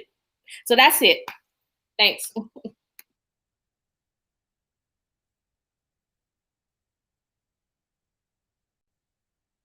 We can't hear you. I thought it was Naisha. Or My question is, if you're not willing to compromise and work with a man in some way, are you willing to be single forever? Again, I believe in supporting him, but does that mean in a romantic, intimate relationship? Can I support you and be there with you without being in a relationship? You know what I'm saying? Can you work on you and then we just support each other? And then when you get it together and you're at that point where you're ready for that relationship and you're fully self-sufficient, and then we could try to join forces. That's what I'm just saying, right? Because Bible scripture that said, you know, a man shall leave his mother and father, cleave to his wife. Women are saying, what are we cleaving to? Show me something we can cleave to and submit to, and I'll do that. But a lot of our brothers are not there. Because they're not raising, men aren't being raised to be alphas. They're being raised in a whole different way. So in reality, what you want is impossible to get if he's being raised to be something that's not realistic. You're raising him in a way to be, I don't even want to say beta, that you're raising him to be. Say it, Rico. Beta.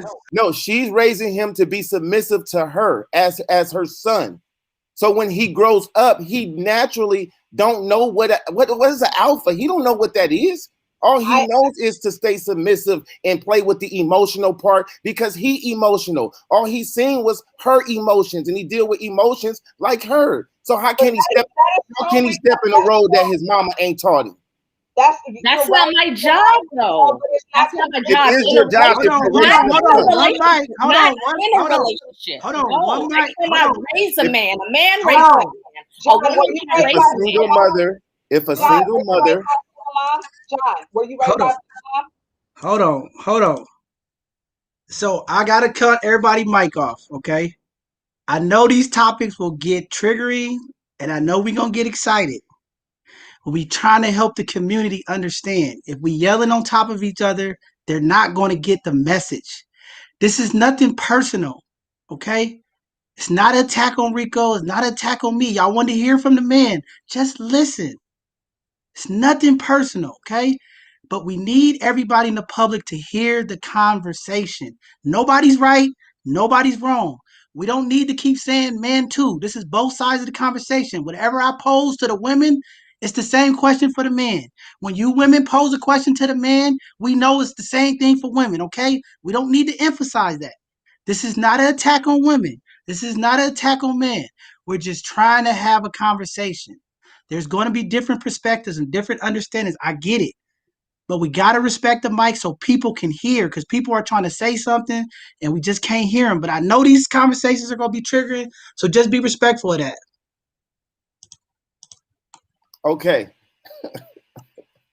So if a single mother is raising a son and women is looking for an alpha, is it kind of, I mean, I ain't saying that, I mean, of course they got, in some families, you do have uncles and people who do step up to show young men on how to be a man. But a lot of times, single mothers are left to raise these boys. There's a higher percentage of young men, most likely they will never come into being an alpha male because of the way they were raised. So how do we curve that? That's all I want to say is how do we curve that? Can I speak? John, were you raised by a single mom? Yes, I was. Okay, so Enrico, he said he was raised by a single mom too, right? Facts. So we got, I mean, would you describe yourself as an alpha, Rico? Yes, of course. Based on my house. Being married, I take care of my family. My wife follow my direction. I know when to humble myself, but you know, she followed the lead. But an alpha stands alone. I mean, like even before you were married, like just a man in general. Always been a man, boo. Okay, so that's why I said everybody's gonna say they're alpha. Everybody's gonna say they're alpha. What I'm saying is I know I'm a single mom and I have one son. And I solely agree with you. I believe in sunspins. I believe that there are women, even women that are not single parents. I back it up. Even women that are in relationships with men still coddle their boys and sometimes do not allow even the father to be a father to their boys. So I agree with what you're saying, but you kind of got me feeling like it's hopeless that we gotta deal with a quote unquote beta man, a coddling man, a man that's still struggling in his adult manhood. We just gonna have to deal with that in order to have what, companionship? Women love beta males. No, they don't, John. Yes, they do. No, they don't. Let me say this. I want to say this, and I'm gonna sound like Sister Hattie Mae Jenkins from the Kojic Saint Episcopal Church or something. But I think that one of the things that why we're having so many problems in our relationship as a culture is because we have gotten so far away from dating the right way. When a young man becomes he age out and he get to that age where he's feeling his hormones. Do you know that if every girl in the hood where I grew up at was taught to keep their legs closed and honor yourself and carry yourself like you important, like you somebody, and value yourself and don't cast your pearls among swine? Do you know how many young boys would have risen up to the occasion because they would have been trying to be something for some young lady and trying to score? I think that we as women, like, we don't have no problem with submission. God created us to be submitted. Like that's a natural quality we have, the same as we do nurturing. The problem is we get in these situations with males and males get in these situations with females where we want to hop into this premarital sex and give all these, benefits and things without the real responsibility. And when it don't pan out, it's a problem. Like, I think it's good for us to learn what's wrong with keeping our bodies? What's wrong with dating? Because a real man, it don't take him no 5 years to determine if, that's the one for me. A man that know what he want, know where he's going, know what it takes to get there. He don't got to court no woman for no 10, 15 years to know if that's the one.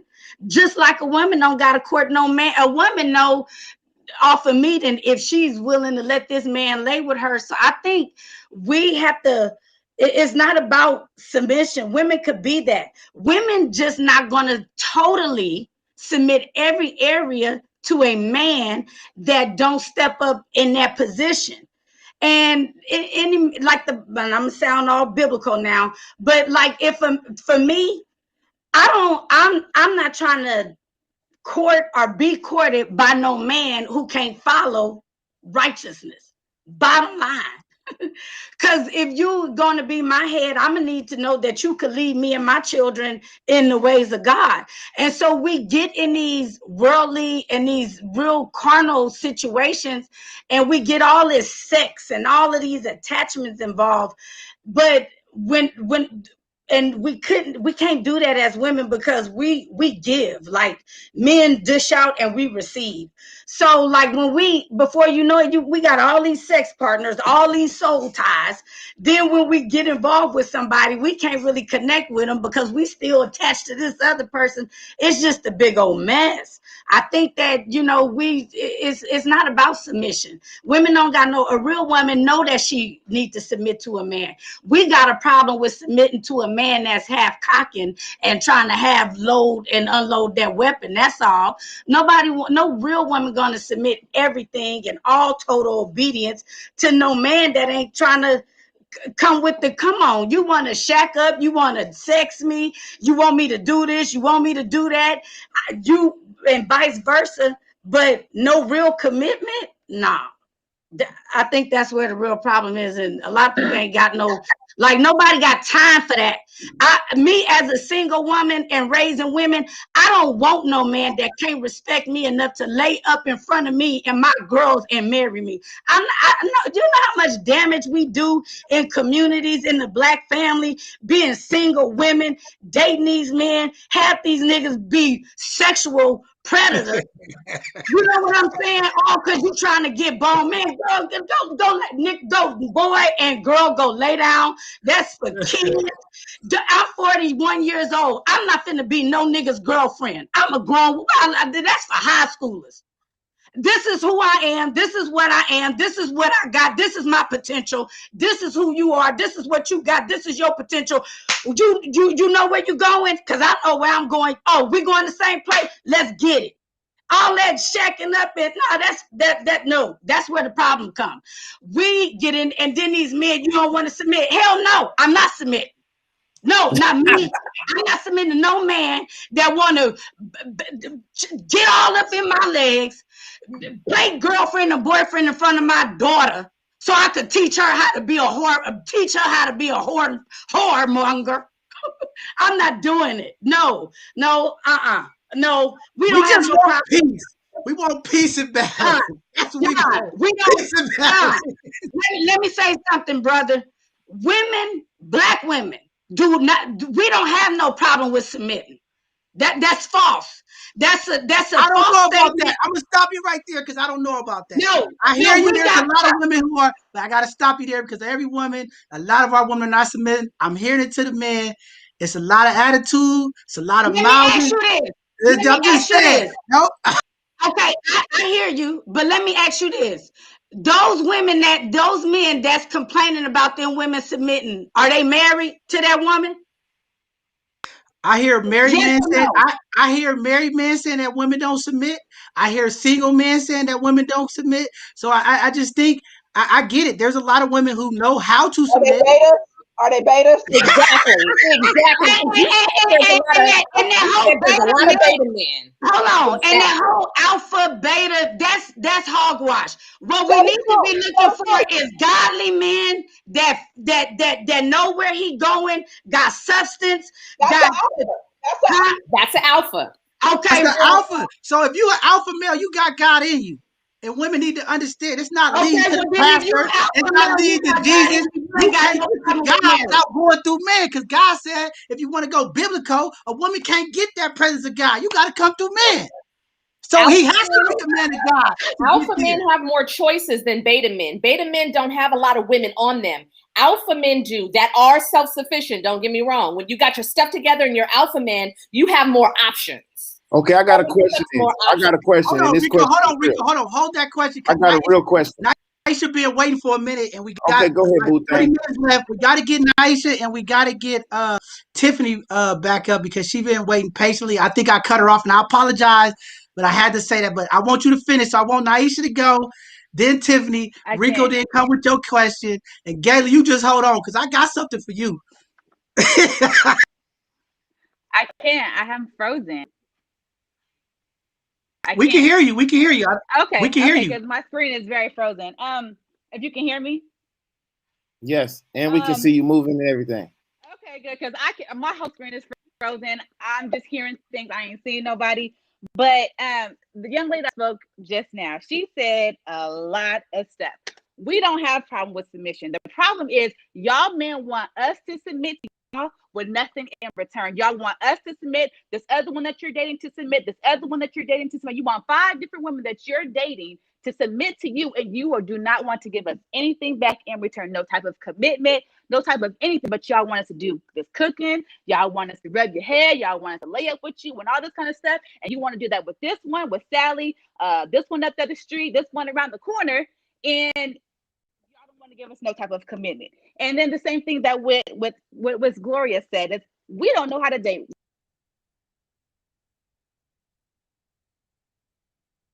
We lost her. SpaghettiOs. SpaghettiOs. Tiffany, did you want to go? She'll come back in. Tiffany, did you want to go? Oh, yes, sir. It's a few things I'm gonna hit on because a lot has been said since I've been muted. So just to recap, Rico said that we have to deal with these coddled ass men who and that were raised by single moms, which you two both said you were raised by single moms. You said the black men that are being raised by single moms are betas, but miraculously you two came out as alphas, which is amazing. I don't know how to do it. Then okay, let me stop you right there. Okay. So one of the things is me and Rico, we do a lot of work on ourselves. So we do get mental health training. We do that work, right? So even though you didn't touch on that part. You didn't touch on that part. All you touched on was, and this is my point, is that it's what y'all are doing to these black boys. Now all these black boys turn into these grown beta men who don't want to have a job. That Rico said we need to, even though they bums and don't have a job and ain't never been taught this at 42 years old, I'm still supposed to take this man and teach him and raise him like I'm raising my son. And then I don't know what the young lady's name is in Texas. And then said if they're back in her hood, they would have kept their legs closed, then this would have happened and this would have happened. Black women can't win. We can't win. We get blamed for every single thing that go on, and then we just supposed to deal with all the BS that y'all just labeled. It ain't no way me as a 42-year-old woman, I've raised a 22-year-old daughter. I have my 15-year-old son. My son ain't gonna be no beta. And if I had the life, then I would have his father in his life. I didn't become the independent person that I am to raise him because I wanted to. I had to do it on my own because it wasn't no option. So I had to step up, or my son would be in child care or something, right? Or DCSF or whatever you call it right now. I didn't have no choice but to step up as a black woman and raise my son the way that I'm raising him to be a productive man in society. I can't make him be a man, but he can damn sure be productive, handle his business, and bring back to the world what the greatness that he's going to bring back. But that I'm still not ever gonna, at 42, I'm not dating no man that don't have a job. Sir, if you don't have a job and can provide yourself the basics, a place to stay, a car, can feed and clothe yourself, you shouldn't be trying to date nobody. You should be working on yourself. And I just can't. And if you go back to not having sex, so these black men, Jesus, like, I don't even know where to go with all this information. I'm just over here like, we should just be defeated. Y'all wonder why we upset and bitter and angry, because we can't win. You definitely can win. You definitely can win, sister. Oh, no. I'm just saying in general. Let me tell you this. I'm winning I'm all not day. blaming you. I blame the sorry ass men who left. They babies. But, you know what I'm saying? Like, nobody, I didn't say it, and I'm nobody throwing it down. spoke on that. I'm throwing it down. You don't make black men accountable. It just sounds like you make excuses for them. Shit. I got the biggest daddy issue. Fuck them bums. But listen here. I'm gonna say this. No games.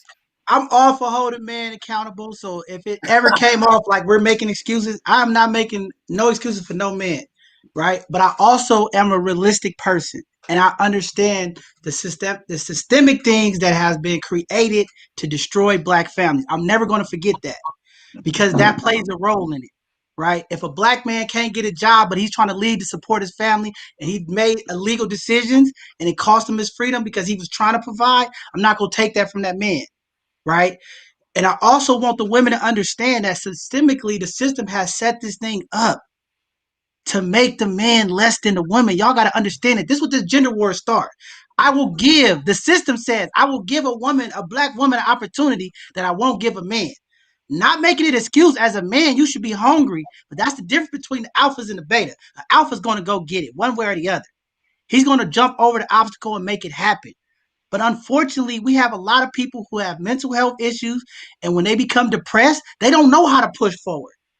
And when they try to push forward, and our black women are beating them down when they trying, like, what do you think? You're just beating a dead horse, right? So now all of these women, and I'm not trying to come at the women like this, but all the women think they the one. That's a big problem. You're not going to be everyone for a man. There might be certain parts of the life that you fulfill his need, and there's going to be things that you might not be able to. We have to stop thinking that we everything, we the all in all. It's not like that. I'm just got to be real with the women, because I hear these women all the time like, I'm everything. So why is there so many divorce cases? Why is there so much infidelity? And I talk to these brothers, and it's like, yeah, this is my wife, but X, Y, Z is not getting done. So you might do everything else they need, but this X, Y, Z is what's important to him. So my thing is encourage the conversation to find out and listen what the person you with really needs. Because I think we missed that concept, right? And that's just what it is. I mean, I'm just giving it to you guys real. And again, these conversations are good. It's going to keep happening. But I want to have Miss Gloria come on for a second too, Rico, because I want to break this thing down. Because I hear a lot of women talking about how things should be. Men need to do this. They got to pursue me. They got to do all of this. And I've been asking for a long time, Miss Gloria. I'm trying to find out where's this at? Where do these women get these facts that we have to do all of this? And I know biblically it says certain things, but again, I'm not a traditionalist. So I'm not going to take all this traditional stuff and hold it as me, what I need to do. But I hear all of these things and I'm like, who is telling y'all this? Is it this the way y'all was raised? But where's it set in stone that says a man has to do all of this? A man has to pursue you. Like, if we're talking about relationships and we're talking about communication, there is a level of both ways. I understand that an alpha male leads, but I think it's this misconcept that men have to do everything. And then I always hear women, we talk about this feminine movement, this Me Too movement. I always hear women say, well, that's not for black women. But then they take parts of the movement and apply it to what it is. So are you a feminist? Are you not? I want to know, because again, all these things that's been put into barriers to stop men from approaching women, to deal with women. You get what I'm saying? It's hard. So when women don't understand, it's hard for men to date. I can't approach you because the first time I speak to you, I got to get attitude, right? And I understand part of it is women and some of our men have made it like that, because when they approach women and try to talk to them and they keep going on and on, like, I don't care if you have a man, you got this, right? But what I see out there and I talk to people, it's all this attitude. Okay, I just would say, hey, how you doing, beautiful? Why I got to get all this attitude? Right? So women have to also be open. Like, y'all can't want all of this stuff and be closed. You want a man in your life, you want a man to approach you, you got to be open as well, right? Same thing like Nicole was talking about these dating apps. Well, who's going to lead first? Don't be like, oh, I want to get your number. Oh, well, I'm going to give you your number. You on this dating site with me. I want to talk to you here.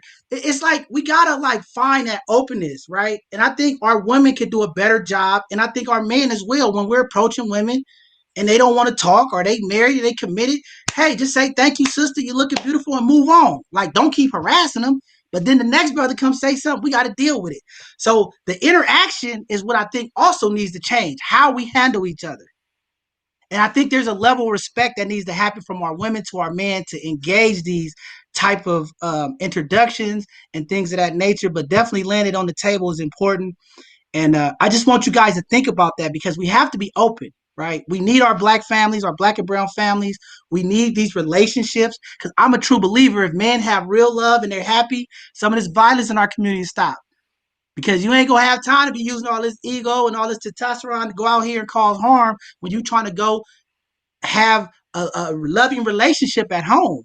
You know what I'm saying? So we want our women to make us feel appreciated and loved, so we ain't got to go to the streets.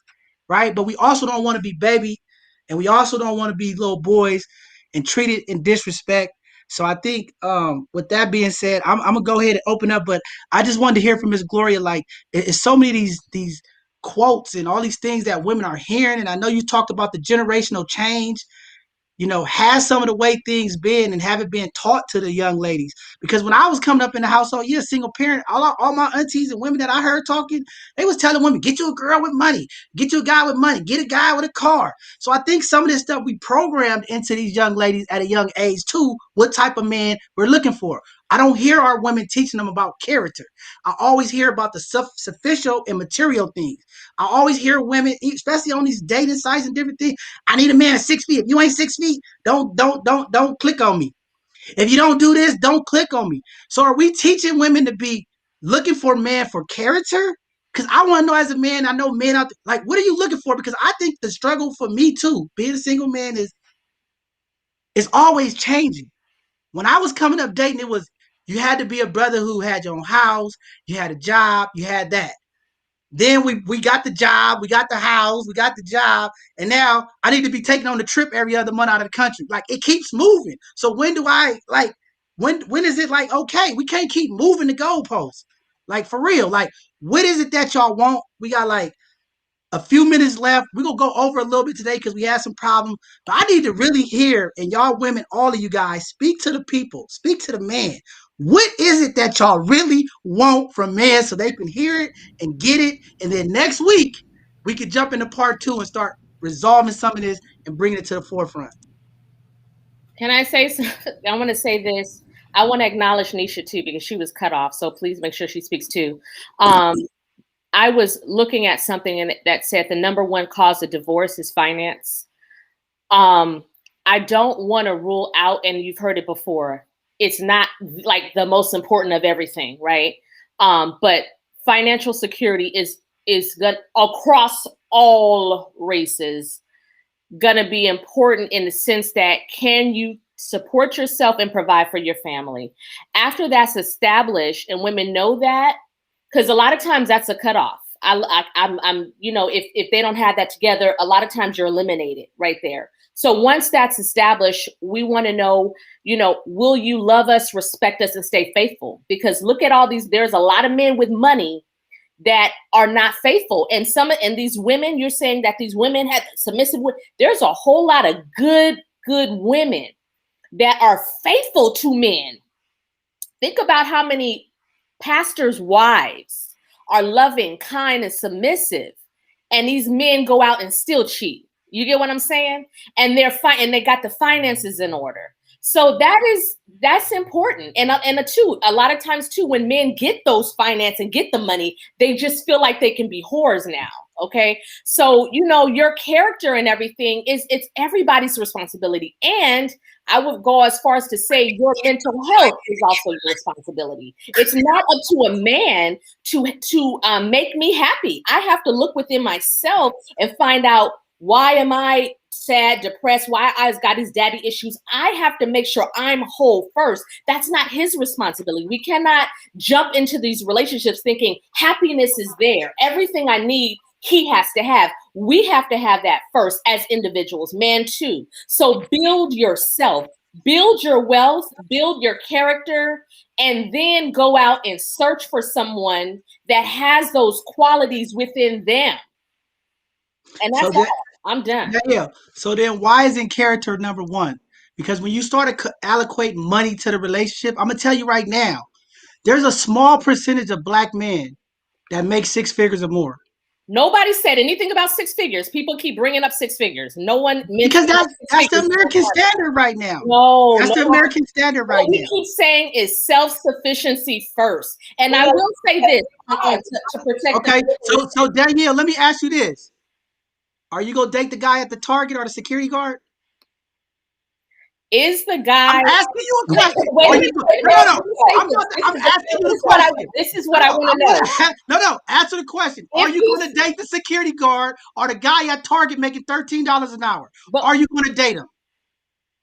Are they self-sufficient in the Bay Area? Can you make a living earning $13 an hour? If the question is no, then no, I'm not. That means 6 figures, baby. I'm not. You can support yourself off $13 an hour. How are you going to try to provide for a family? So no. 6 figures then, right? Exactly. No, because I dated a man. No, the longest relationship. When he stayed in the Tenderloin? No, the longest relationship I'm I was joking. in with the man, and he didn't start off fully self-sufficient, but I was in my mid-20s at the time, so there's wiggle room. But he was in school and he was pursuing his second degree. So he had that potential, but I was younger then and there was more time. As you get older, you don't really have that time. So if you're just talking about just now starting to get your things together and you're 40 plus, that's going to push you back. You get what I'm saying? And No, it's okay if that's where you're at, because I understand where the economy is. But that's why I say maybe you're not ready to date yet. So wherever you are, and because life can happen and you can lose everything you have tomorrow. But once you get yourself established wherever you are, then you're ready to date and say, I can now start a family. Until then, have some friendships or connections. But we ain't sleeping with nobody, that's for sure. But I think also too, Rico, and this is a lot of the men's issue, is men feel like when women go through life issues, we hold them up. As women transition in the financial and educational realm, as men are trying to make the change, they don't get the same support. And I think that's a lot of the guys' frustration. When life hit women, as men, a lot of these men hold these ladies down. Now that the reversals have rolled, these women are just like, I don't, I can't do it. But again, that's fine. To each your own. I'm not telling you how to do what you do. But again, the Kevin Hart, you see this? It's a lot of the reason why these women are single out here. So I want Miss Gloria to say something, Naisha, and then we got to wrap it up because it's getting late. Okay, go ahead, Rico. After I'll bait myself to the elder. Well, thank you, young man. I do want to say that the reason that all of us have shown up, right, is because we are interested in doing something different. So it's not that we're all bent on one position or another. We're obviously flexible, all of us. That's why we've shown up here.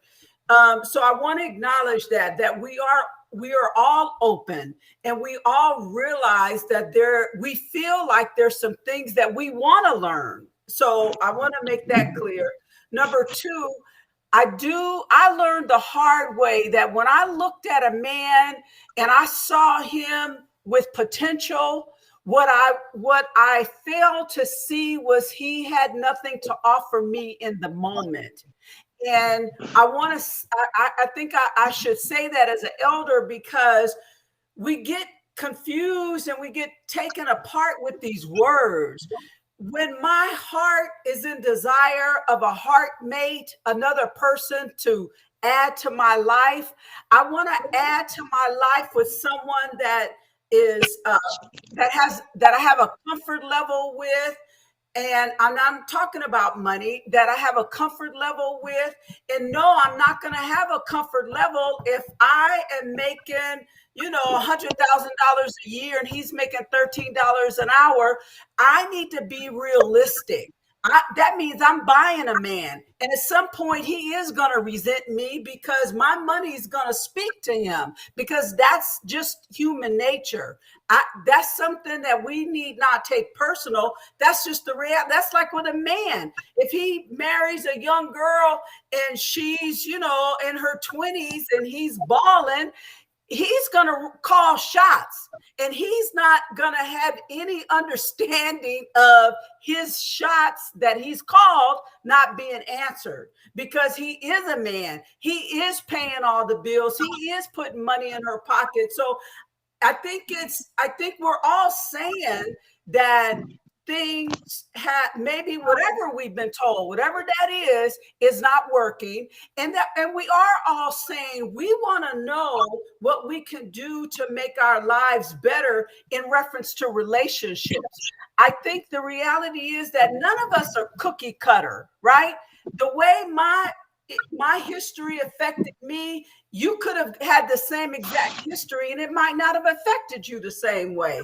But yes, as Black people at large, we have some horrific wounds at work that we need not continue to be afraid to address, and exercise the courage to address and honor that. Like a lot of the women have said, if I'm not in a position to, like, I've had to tell men, look, you're not in a position to date me. And they said, I disagree with you. I said, that's fine. You can disagree with me, but I go to work every day. I have a good job. I have money in the bank. I got a car, and you struggling in a bad way.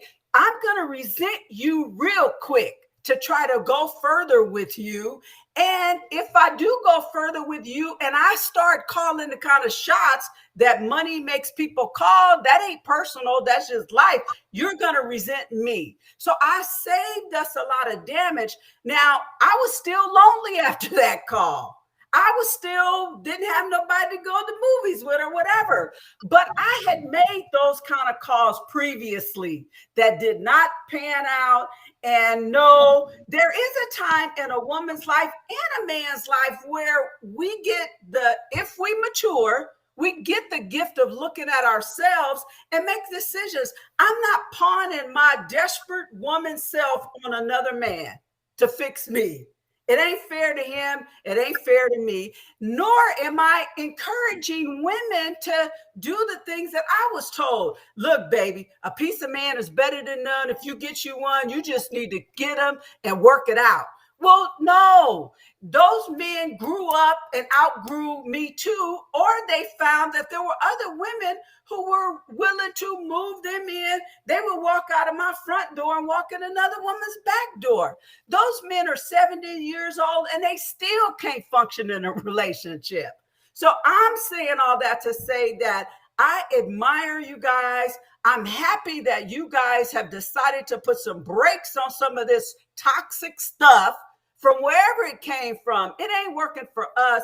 And that you're willing to learn and willing to be open and accept that I don't have all the answers. I'm not going to be able to tell y'all the answers. I will be able to tell y'all the mistakes I made. And my prayer and my hope is that you will figure out how to use whatever you can. If you can't use it, store it and give it to somebody else coming behind you. But don't throw it away, because I don't want to have walked through all that shit for nothing. I want somebody to benefit from it. And I'm not exercising that. I'm a grandmother now. I am not fixing to drag. Even if I had a date, he ain't coming to the Thanksgiving dinner. He ain't coming to the Christmas dinner, because my ass is a grandma.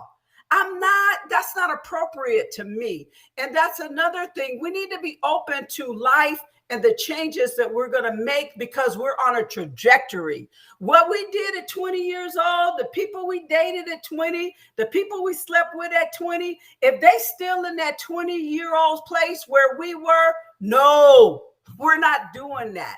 And I'm going to say this and I'm going to shut up. Richard Pryor said one time, and I'm going to dress it up. He said, if we sent Black women to the moon, Black men would be there in 3 days. They drive Cadillacs to get there. Now, it took me a whole lot of years to work that out. But that does mean that I need a higher standard and a higher level of value on myself. I do not expect a man to value me more than I value myself. And I do not expect one to value me that I know he's sleeping with other women and I'm going to sleep with him too. And here's the biggie that we don't talk about. I'm not even using safe sex. Those days are really, really, really days that we cannot continue to pass on as Black women and Black men. They do not serve us, and whatever historically got us here, and there's a lot historically that got us here, we need to honor where we are now. We're searching.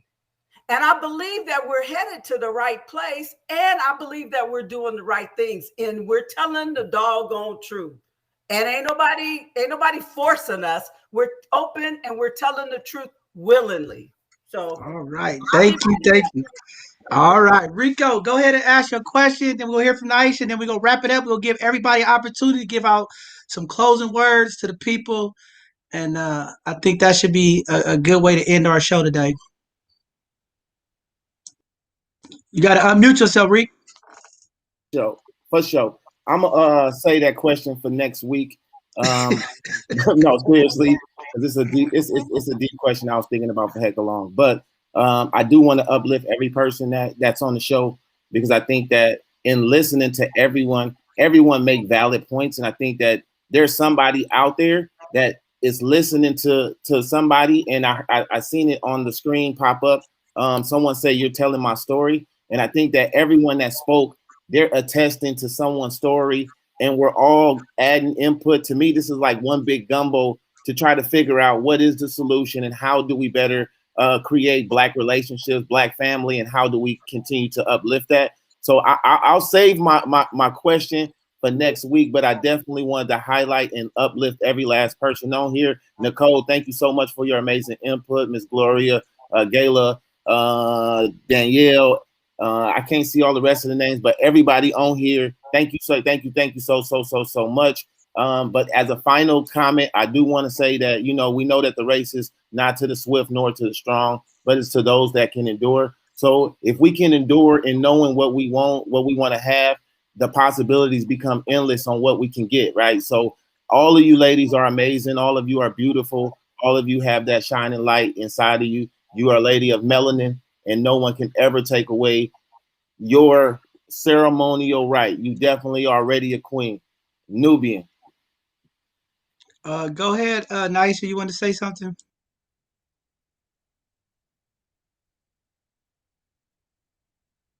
I think her camera is going up. All I can say is, I guess I don't know. This why it's both sides of the conversation. Next week is gonna be heated. But with that being said, I guess she's having camera. One, I just want to apologize to our members. I know a lot of people are frustrated because we're not on YouTube and they don't mess with Facebook. We'll get these issues figured out. Again, we transitioned from Zoom to this new platform, and it's going to take us a while to figure out all the bugs and issues to get it straight. But for those who made it today, God bless you and thank you. And I just want to say I learned a lot just listening, so now I can go help, some of these brothers in the barbershop and let them know what's going on. Because, got to hear from the ladies. They didn't want to show up, so I'm going to have to go give it back to them. And I think this is important. Don't be no beta. Come on. Nah, we going to address the whole alpha beta thing next week. Because and come on and have an adult conversation and some dialogue. I'm telling you, just before we end, John, I just want to tell the ladies too, I've been doing some self-evaluation. And I think Danielle, I think that's what it was talking about. We got to do our own healing and our own empowerment, not to necessarily just be up here, but just to understand our femininity. I've been on a lot of groups on Clubhouse. They dropping gems as far as folks that are in quote unquote healthy, however you want to describe it, marriages, relationships, listening to the men. Stop listening, ladies. Stop listening to these women about men. Let men tell you about men, because we don't think the same. We just don't. And we can look at the same thing. You know how women, we get mad, we get irritated sometimes, and we be like, so you didn't see we didn't have no milk in the refrigerator? No, they're not looking at that. No. They just not. They don't look through the same lens as us women, and we have to just understand that we're different. We complement each other. And the femininity that these men, these alpha men want is not a comma. I will help you do your laundry, but I'm not white. I know the elder is on the phone, so I don't want to use no foul language, but I was getting ready to say something. Anyway, but I've learned a lot about myself.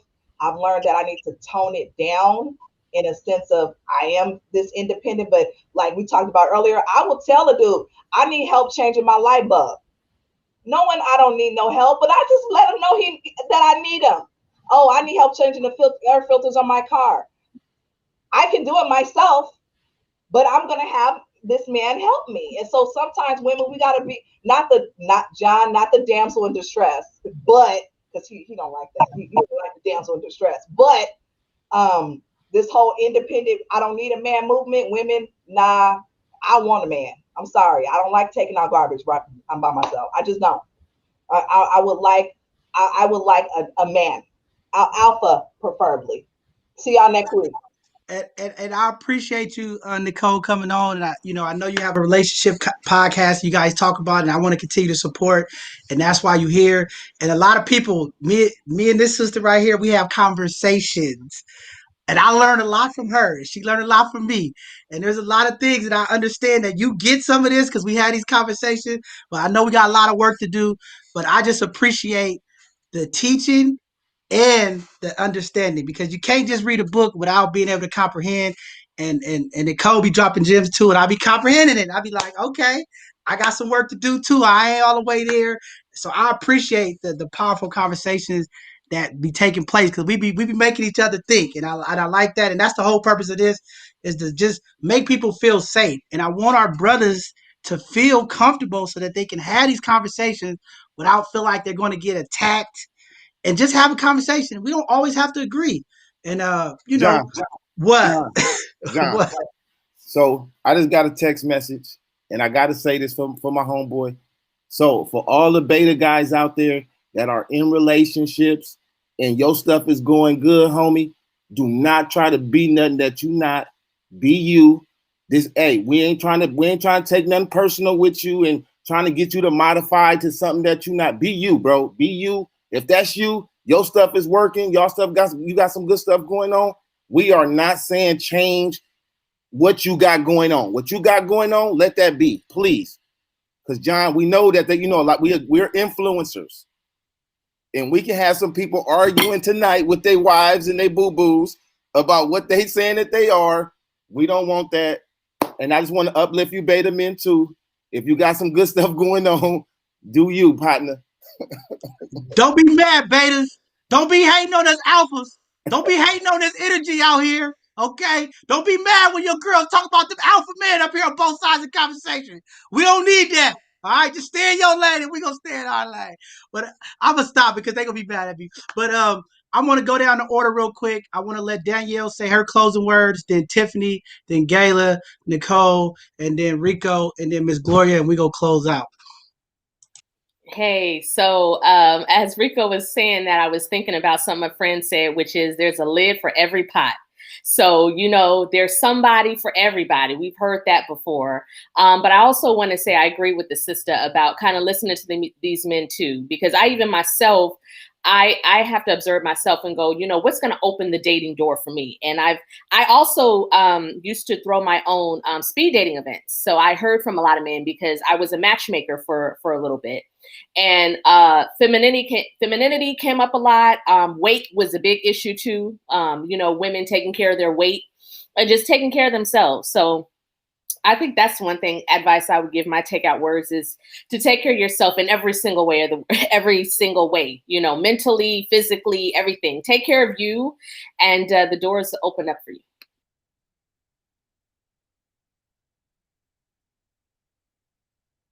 Mine's gonna be real simple. You want to know what women want. I'll tell you from myself. I'm kind of simple. I do need 6 feet, but I'm 5'8". So I need 6 feet. I need hardworking, trying man who's honest and funny. You don't even have to be super fine. I'm good with average, and I fool with a dad bod and a bald head. Just come and be honest and be ready to put in the work just like I am. And it's not always that hard. Just be honest, approach. I'm not really into online dating. I find it very useless. I prefer a man to approach me. I just had a man approach me for the first time in quite some time and went on a date. It was very refreshing. I just think sometimes you can fall back a little bit and let things not be so hard. So I don't ask for a lot. I'm cool with a hardworking blue collar man that's 6 foot and can make me laugh. That's it. All of those guys that's 5'10", 11, they is mad at you right now. They like, sister, them 2 inches, 2 inches, sister. They're shorter than me when I put heels on. I can't do it. All right. Go on, Gayla. You got to unmute your mic. Okay, you can hear. I think I'm unmuted now. Yeah, we can hear you. Yep, okay. We can. So for closing, I would just like to say this was very refreshing. God bless everybody. This was very good and informative. I think very healthy. For me and anybody that may be listening, for women, I think it's just very important for us to do, like the lady said, that self-work. You know, if we have little daddy issues and things or whatever, you know, childhood trauma is very real. And if we don't address them, they can spill over to our adult life. So I think that's just very important, just honoring where we are, doing the work. And, you know, if you putting the work into yourself emotionally, psychologically, mentally, spiritually, and all of that, I think it's very important to have your standards match that. Like some men don't do the work, they're not mature enough, or they're not willing, or they may not know how. So, but long as, you know, somebody's willing to do the work, and keep your standards, don't compromise. If God could make it up for you, that's all I can say. All right, Nicole, and your lovely friend that's married there, we want her to give us some marriage advice on the way out for the fellas that's married, and today is Valentine's Day. Hopefully she could give us some gems on that relationship front. I'm Brandy. I'm sorry, I couldn't get in earlier, so that's why I just came upstairs. But all I can say is for the gentlemen, you know, out here trying to court these ladies, don't be afraid to be yourself. Just be genuine, be upfront with these ladies, and everything will fall into place. But you know, if you're not in that space for dating, then don't be wasting these people's time. It's just not worth it. It's not worth it at all. And just I don't know, just be yourself. I'm sorry, just be yourself. Just be yourself. And women, we don't want y'all to ask us 21 questions on the first date. We won't. No. We just gonna sit there and waiter, bring me another. For me, my last words, this is Nicole. I just want to say I have not given up on the Black men. I think we got some strong Black intelligent men. I have not given up on the Black men, and I'm doing a lot of self work. I'm, you know, like the sister said earlier, recognizing, you know, the areas of improvement that you need to do. I just know that people need to be open and have healthy conversations. I'm learning to, as I meet men, show them my femininity and stop reading off my resume. That's not that's not working. Just understanding what men want and not necessarily what I want, but what men truly want. And I know, John, they want peace. All right. Rico, you want to jump in there? Yeah, I'll just say is what's very, very important as we talk about relationships is what's your relationship with yourself? What's your relationship with your higher power? And being able to take personal inventory. I think personal inventory is one of the keys to success as relationships, because sometimes we don't know we offend people. We don't know, sometimes we say things that might make someone feel some type of way. But taking personal inventory, you always got yourself in check. You want to better understand yourself. You can put yourself in a lot of different situations where you can actually win. So I would leave everyone with personal inventory because that's a lot of times we don't look at, we say we take personal inventory, but we really, really don't, especially as it relates to relationships. Because if you're looking for something and you attracted to something and that something ain't working, you ain't taking personal inventory to say, okay, well, what can I do? What is it that I need to do to better fix this if you are trying to get in a relationship? Sometimes what's uncomfortable sometimes can be something that's for you, but you rather go with what's comfortable. So I say take personal inventory, especially if you're trying to get in any type of relationships. And how do you relate to folks? Miss Gloria? Okay, I just want to say in closing, thank everybody. I want to especially thank both sides of the conversation. It really does take courage and a lot of ingenuity to pull off these kinds of things. And so I just want to acknowledge that in all of you and say that I thank you from the bottom of my heart. I know that my grandchildren are going to have better outcomes than I did because of the work that's going on here today, right now. And I also want to say to the young men, If you have children, maintain a relationship with your children. I don't care how old they are, and make it a point to have a respectful relationship with their mother, because the injury that we've talked about that comes from our little boys and our young men, it's stemming from young boys not seeing a respectful exchange between their mother and father. I learned the hard way that the sweetest gift I could give my children was to love and respect their father. And I learned the hard way that even if we didn't make it, and I was pissed off many times, and I got to admit, if I ain't careful, I'll get resentful today, but that's not going to serve me or them or my children. I have got to have a loving exchange with my children's father so that they can see what love looks like between each of us as parents. The greatest gift I ever gave my children was to repair the relationship I have with their father and to establish a friendship with their fathers. Wow, that was good information, good feedback. I just want to say thank all you guys for coming. Again, I want to apologize to everybody. Some of the glitches that we had today, I'm getting messages. They are yelling at me. They like, oh my God, we got to have this conversation. John, you wasn't engaged enough. Next week, hopefully we get these little bugs and these issues taken care of, and we'll have a better experience, a little bit better experience. I mean, I think today was phenomenal, but I think we'll have a better experience tomorrow as we work out some of the bugs, work with some of the issues to help platform. I see some people was in our group. They didn't know they were supposed to go to the page. But Miss Gloria, you are getting the love out there. Everybody's like that wisdom, that wisdom, that wisdom. That's the truth we needed to hear. So we want to thank all you guys for coming on today. I really, really appreciate it.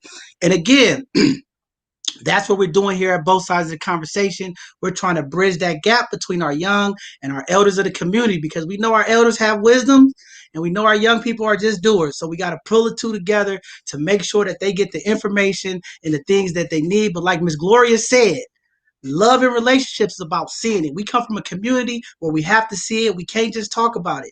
And if our children don't see the love, the empathy, the compassion from both parents, it is hard to have that next generation take on the approach of love and responsibility. So I thank you guys. We know here at Both Sides of the Conversation, self-work, mental health is the top priority when it comes to dealing with ourselves and others. The behavior that we display in our community and to the people that we love could be the very detrimental things that stop the growth in the process of our community. So we're going to stay with this. Part 2 is next week. I know a lot of people were out today for Valentine's Day. We got a couple marriage therapists and some dating coaches that were supposed to be available. I hope they're going to be available next week to come on to help kind of give us some of that professional background and some of the numbers and the things that they see in their profession to help the conversation. I'm looking forward to that. And it should be amazing. And if you guys look at the screen here, I know a lot of people complained about our long both sides of the conversation.org website. We have created it a little bit smaller. You can log on as well with the www.bsotc.org,